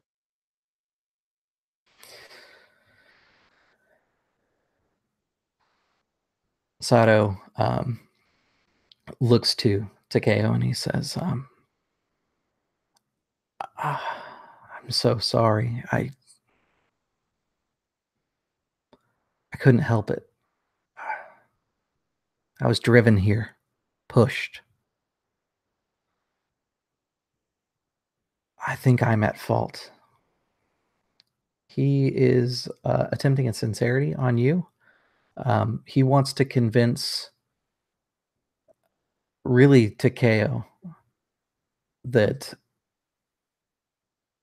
he didn't mean to bring this problem. Like he understands that there's a problem, but he wants to convince you that like he came here unintentionally. So he is going to end up with 4 successes, 2 strife. Okay. And which I need to modify his roll now because that lowered him. And what is that against? Is there like a specific target number that it's against, or is it just like rolling to try and? It's rolling and rolling. Okay. That's kind of how the intrigues work. If I feel that something, it's all technically T on 1, unless I feel like something should be especially difficult for you to argue. Okay.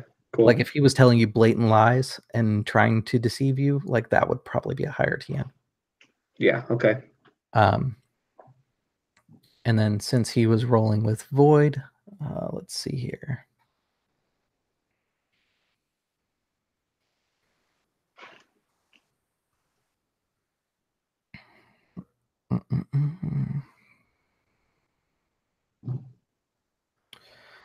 He is trying to figure out what your objective is in this.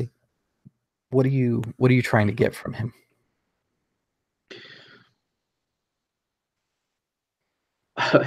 My brother back. His trust. I feel like overall Takeo is trying to just show that he isn't here for some ulterior motive, that he's genuinely happy to just that his brother's alive. And the circle or whatever it is doesn't matter. They'll figure it out basically. He as he says it, he kind of looks at you and he slowly nods a little bit. Okay. I'll try my best. I can still feel its control. It's your guys' slot.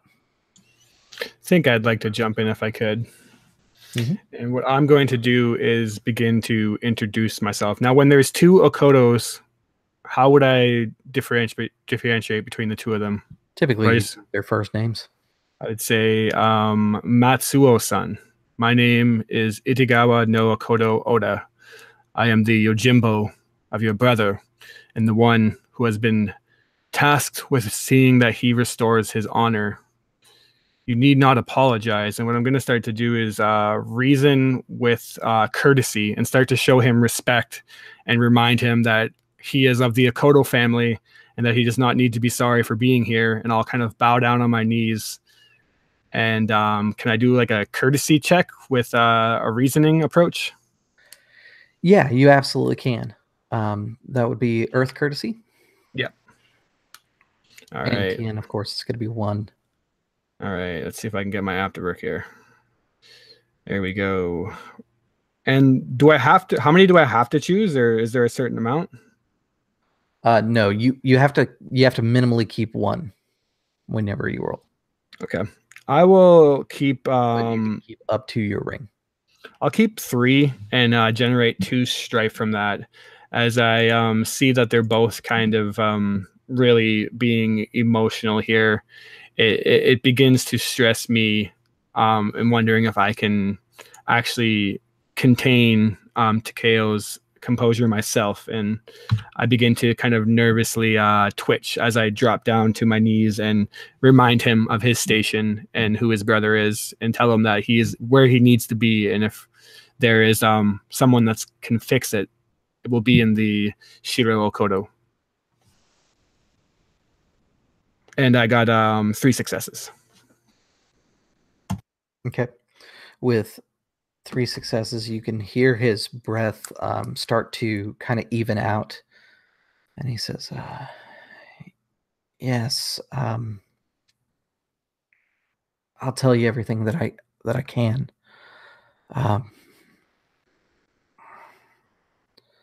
Please, I can barely hold together. What questions do you have?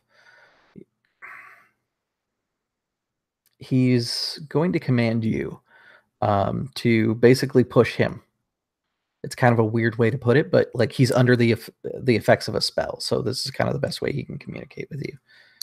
So with that, he's going to be a little pushy, but I don't want him to push his luck. Yeah, I think it's going to go to Takeo is who he's going to target, because that makes the most sense. That is 4 more successes for Takeo.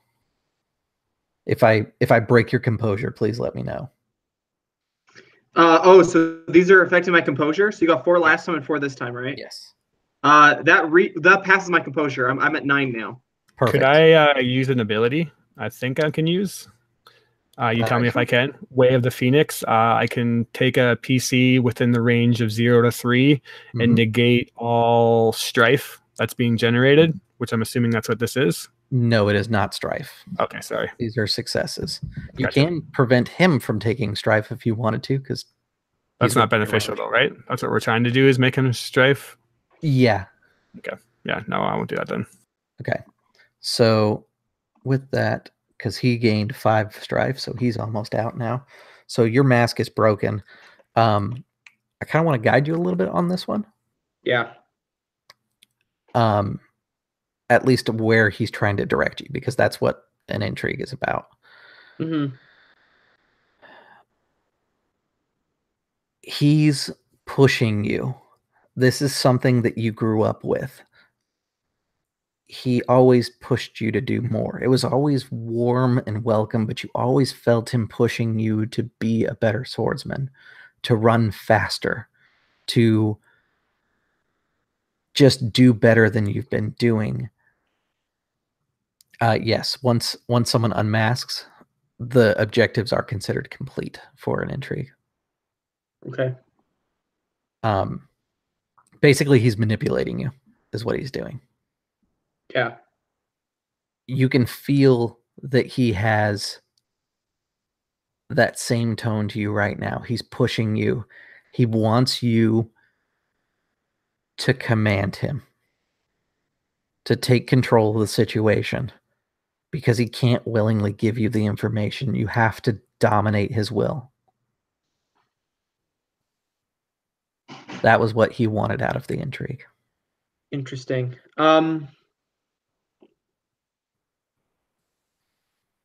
I think as my composure breaks, because does it look like he's like almost not necessarily in pain, but in distress, like heavy distress? Yeah, it's almost like he's pleading with you. Like, it's strange, because like he's coming from a very powerful position. He's purposely pushing your buttons to make you do this. Yeah. But like you can see that it's paining him. And I think this whole elaborate kind of, not necessarily a scheme, because it's true, it's sincere what he's trying to do. It kind of just falls away, and he would look down at his hands and kind of reach into his his armor, and he'd pull out this around like a cord. There's like this small envelope, this bag. I took an omamori as one of my items with the boon of Bishamon on it, and I'd look at it, And the bag that is holding this omamori is actually very elaborately decorated with like these. It's like blue with cranes. You think it very strange that I'd be wearing this, especially because the crane and the lion don't get along at all. But he has this bag around his neck that was given to him by somebody who taught him the path. Again, taught Bushido once more. Once he was cast out into the world, was exiled. He looked down at it, and he would remember that this person, Doji Ayako, or just Ayako now, this other Ronin told him that honesty is the greatest truth. And I would look up at him, look him in the eyes, and I'd say, boldly, just completely ignoring all, protocol or whatever, all this courtesy. And how would I refer to him as like a command? Probably like you would a subordinate. So not using any sort of prefix, using his name, or sorry, suffix, just using his name and, issuing a command. Yeah. And I would look him in the eyes and I would say, Mitsuo, what do you want from me? What do you need?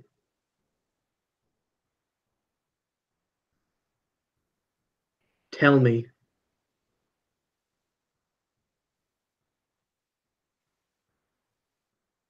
He kind of resists. You got to give him something stronger than that.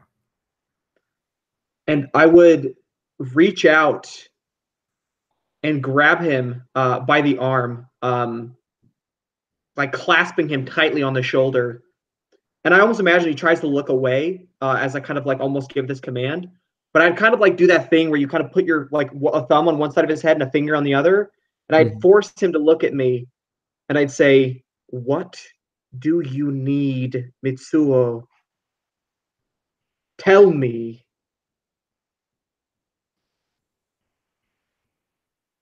I need you to find the collector. Our family are nothing more than dolls to him. I'm just the first.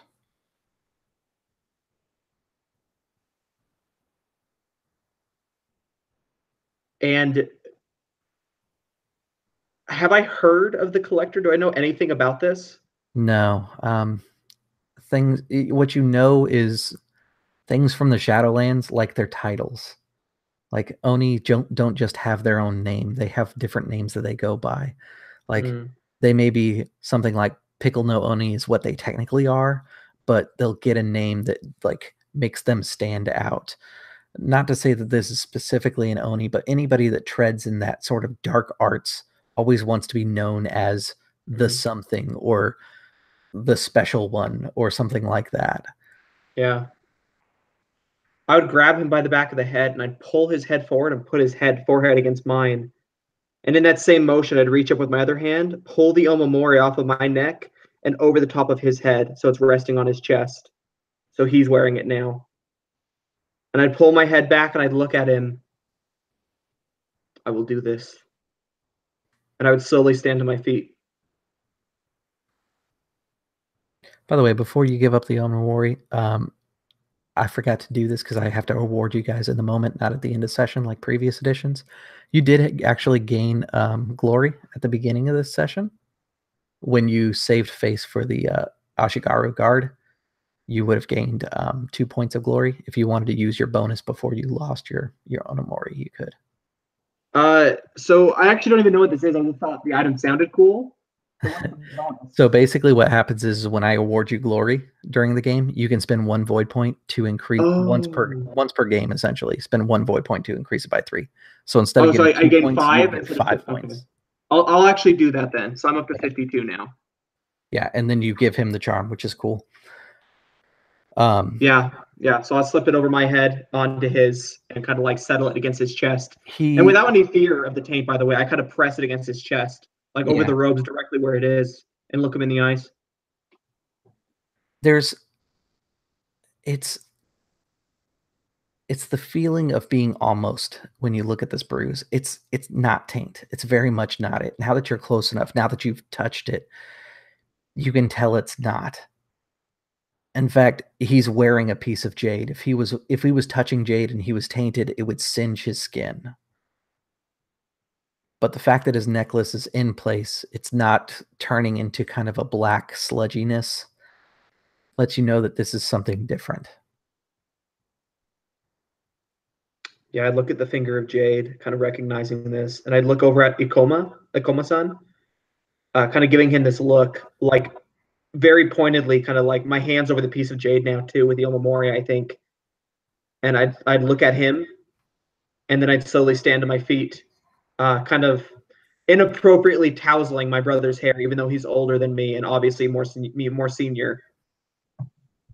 As you start to stand, his consciousness fades back again, and he becomes hollow, almost the same way he was when you approached at the beginning.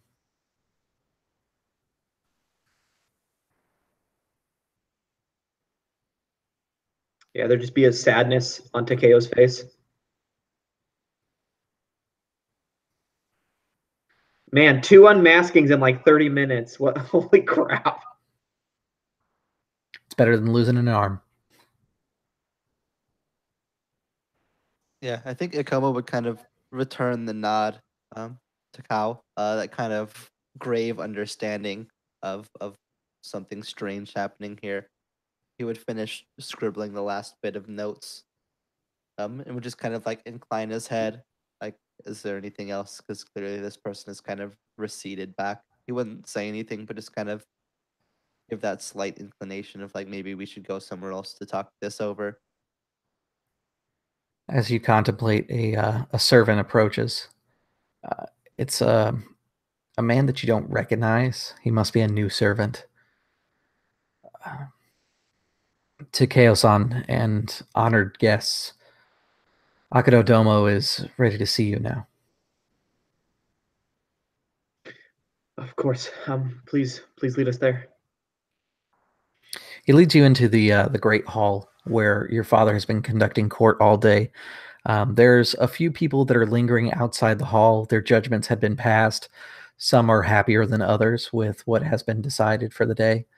You can hear kind of grumblings about the different judgments that were passed inside there. Apparently, your father passed a newer or increased the tax, I should say, on the rice lands outside of the territory, basically saying that it was needed for continual war in the spring. You also find out that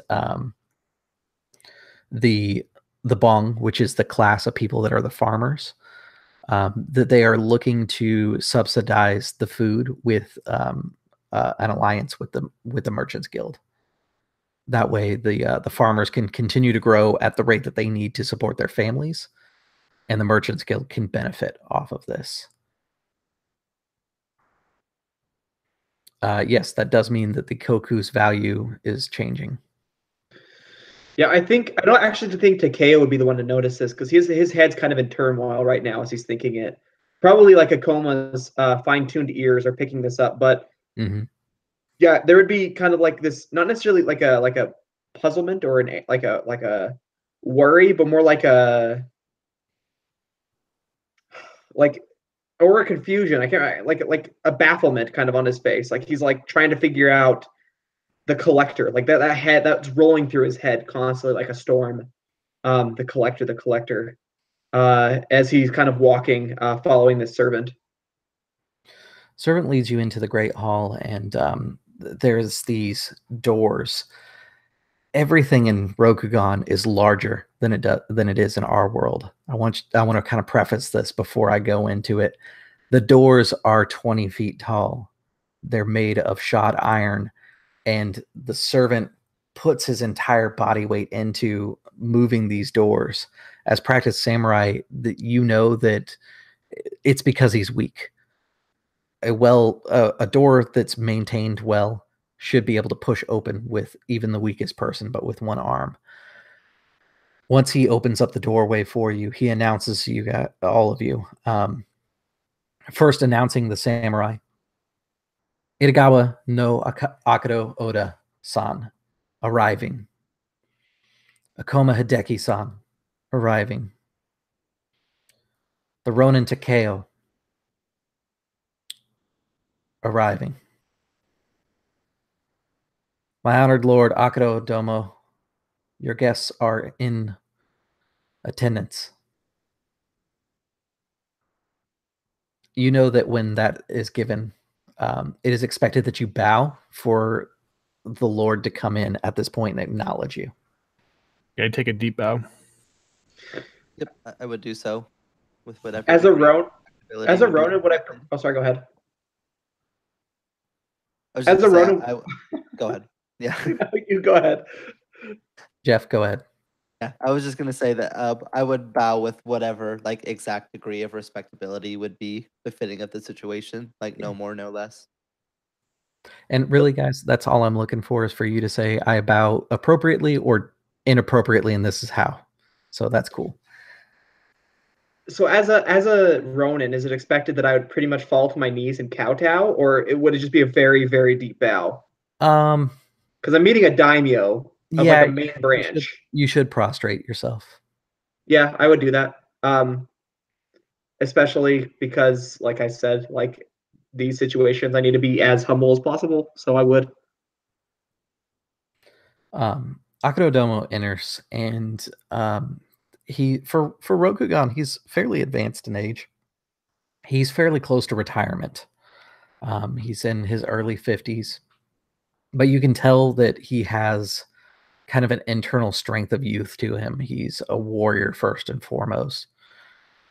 He takes a seat at the end of the hallway and he waves off the Edda that has walked you in. Or sorry, the Hinin that has walked you in. And the Hinin closes the doors behind you. Thank you. Please rise.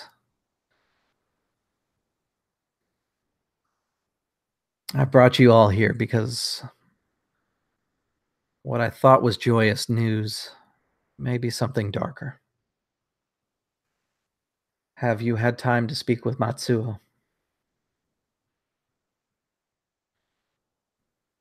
And at this, rather than speak, he would just kind of give like a huh, like a nod, just. Hopefully he used more words with you than he did with me. I need someone that I can trust with a family issue. These men have proven themselves loyal to you, Takeo, and this may be your opportunity to gain some iota of respect from me again. Look into what Matsuo is speaking of. All I got from him was something about a collector or a collection. It was mumbled, but whatever it is, I'm sure it's at the root of the problems that have been happening inside this castle. I have servants that go missing, and then when they come back with bruises, much like the one that's been on his chest since he arrived. According to all reports, he should have been dead. And I would not question any Akoma historian, especially the man that documented his death, but he is here, and it is Matsuo. I know that for a fact. I'm afraid I don't have much to go on, but others have contracted this bruising. I'm sure you can look into it further. Unfortunately, I have fields that must be attended to. It was so much easier when I was a simple soldier.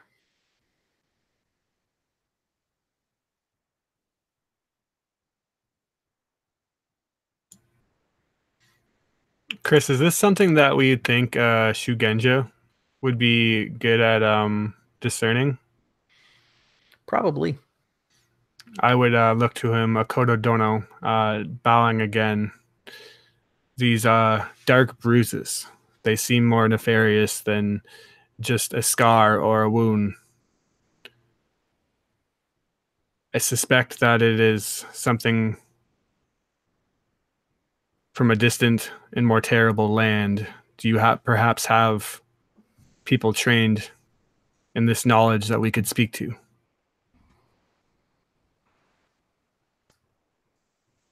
Actually, it's the other one. I just typed out wrong.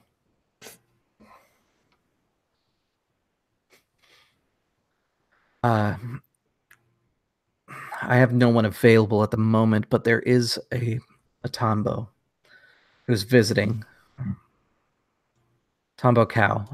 She should be able to assist you. I'm not sure what her business inside Shiro Akodo is, but perhaps she could be of some use. What family is the Tombo? Or clan, sorry. Yeah, the Tombo themselves, they are actually part of the, let me just double check before I say something wrong, the Dragonfly clan. There we go. They're a minor clan. As far as like social standing is concerned, she's about as reputable as your Ronin friend. And do you know where we could find this Tombo Cow? She's usually at the Thousand Notes Inn.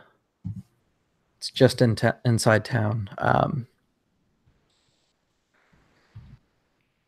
sure she'll be able to provide some assistance, if nothing more than just pointing you in the right direction. Well, Akodo Dono, I will not trouble you with any more questions. It'll be my honor to provide this duty for you. And I'll step down and let anyone else say anything that wants to. Yeah, I would kind of step forward a little bit, and would, again, bow in whatever manner suits. Kodo Dono, I was looking over Akodo Matsui-san's mark, as you described it. Took note of a pattern and began to write, as I have been trained to do,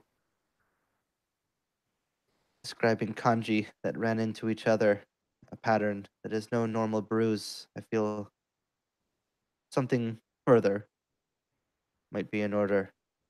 I would not dare tell you how you should react, but I fear this is no normal bruise. I figure I should give you what information that I can. And we will await further information once we speak with this. I forgot the other person's name.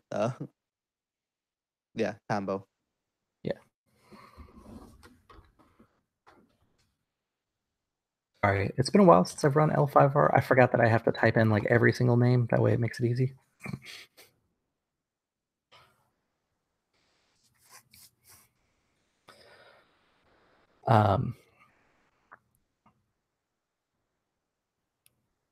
Akoma, it is not my place, or Akoma-san, it's not my place to issue orders to you. If you were to provide this service to my family, I would consider it a great favor that your family extends. And I will make sure that they receive word of your actions.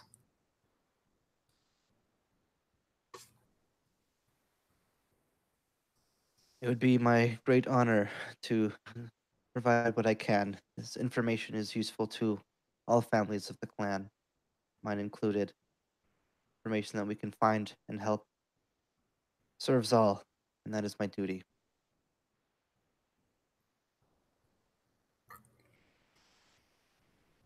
He nods, and then his eyes finally settle on Takeo.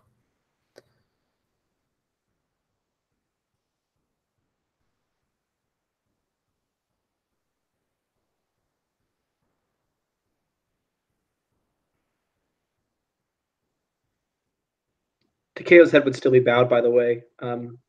He would not be looking his father in the eyes until he's spoken to, especially because he feels quite a bit of turmoil. And his father's words, like, this might be a chance for you, to gain an iota of the honor you had before, has struck him particularly hard. He's seeing like a chance for the first time for him to potentially gain his family name against something he's wanted ever since he was exiled years ago. And he would have, as the moment he said this, he would have instinctually reached up towards his throat where the Omamori would be and remember that it's not there and kind of like pat his chest again before moving his hand back down to his side. And instead, because that was his nervous habit, was touching this Omamori, it would go back down to the katana and he would just kind of rub the guard all the way around the lion's jaw just over and over and over again, just feeling the cool metal beneath his finger as he awaits his father's words.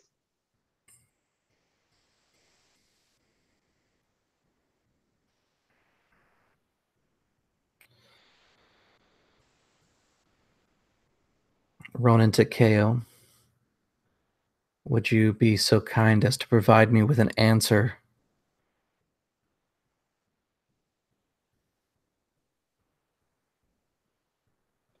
Of course, Akodo Dono. Excellent. Since I am taking you away from your current duties, I shall send others in your place. The exception of Akoma-san, who should be able to perform his normal duties while aiding in this task.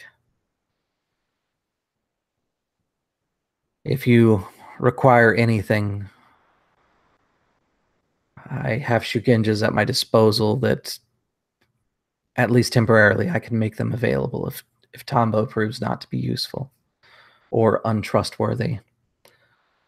You can never tell where minor clans sit nowadays.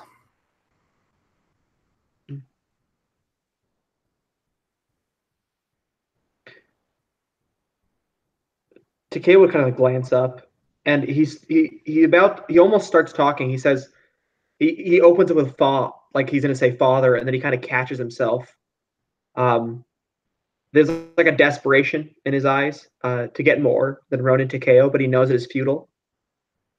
So he kind of Akodo Dono. And would I refer to my own brother as Akodo-san then in this situation? You would refer to them by their name because yeah. I mean, if you wanted to make it formal, yes, Akodo-san or doing their first name then san would be appropriate. Okay. Yeah, so I'd say Mitsuo-san mentioned to us the collector as well. And we're like the only people in this room, right? Besides like trusted guards or something. No, now that you look around the room, there are no servants, which is highly unusual. Okay. Yeah, so I'd say Mitsuo-san mentioned the collector to us too, but he said that this collector was gathering Akodos, specifically as dolls or something of the nature. Please. And I look around the room pointedly, looking to see that there is no one else in the room.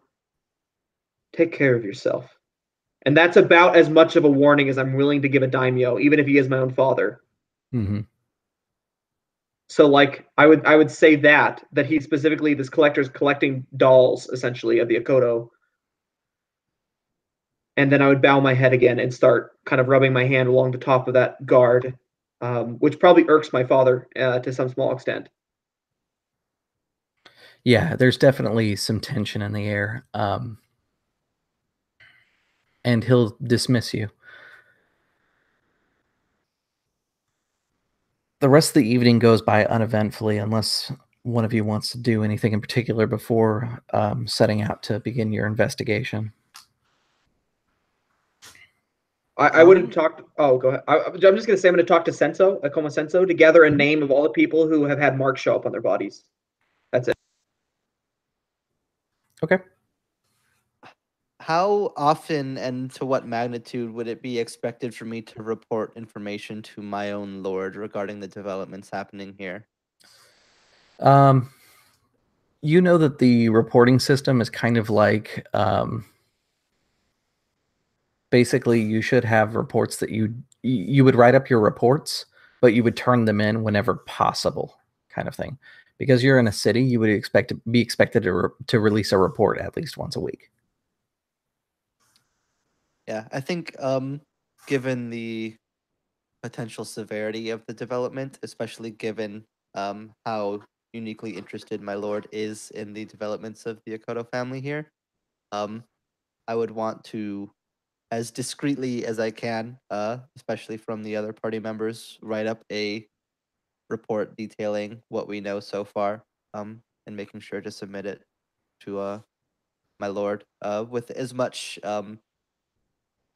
discretion as I can as far as who would be able to read it between me and him. Okay. So I have to ask the question, which lord are you sending to? Oh, it would be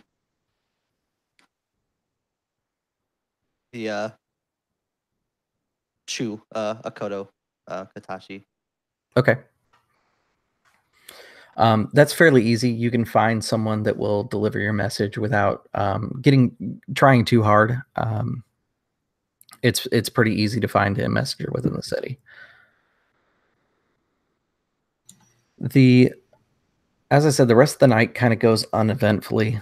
What I'm going to do for you guys, because it is a little bit earlier than what I normally planned, I don't want to continue too much further without trying to give Jose a chance to join us. I will write up a list of people that have marks and all the NPCs and stuff like that and throw it inside our Facebook, and then we will go from there. With that said, for everybody who did tune in, because we kept a constant stream of like 4-ish viewers on a Monday night, which is pretty good. Pretty good for a small channel. I like that. Thanks for tuning in. I hope you guys enjoyed it. There should be about 5 more sessions of this, so buckle in. It's going to be kind of a slow burn at first, but it's going to get real drastic real fast. Thanks for tuning in. I'll see you at the gaming table.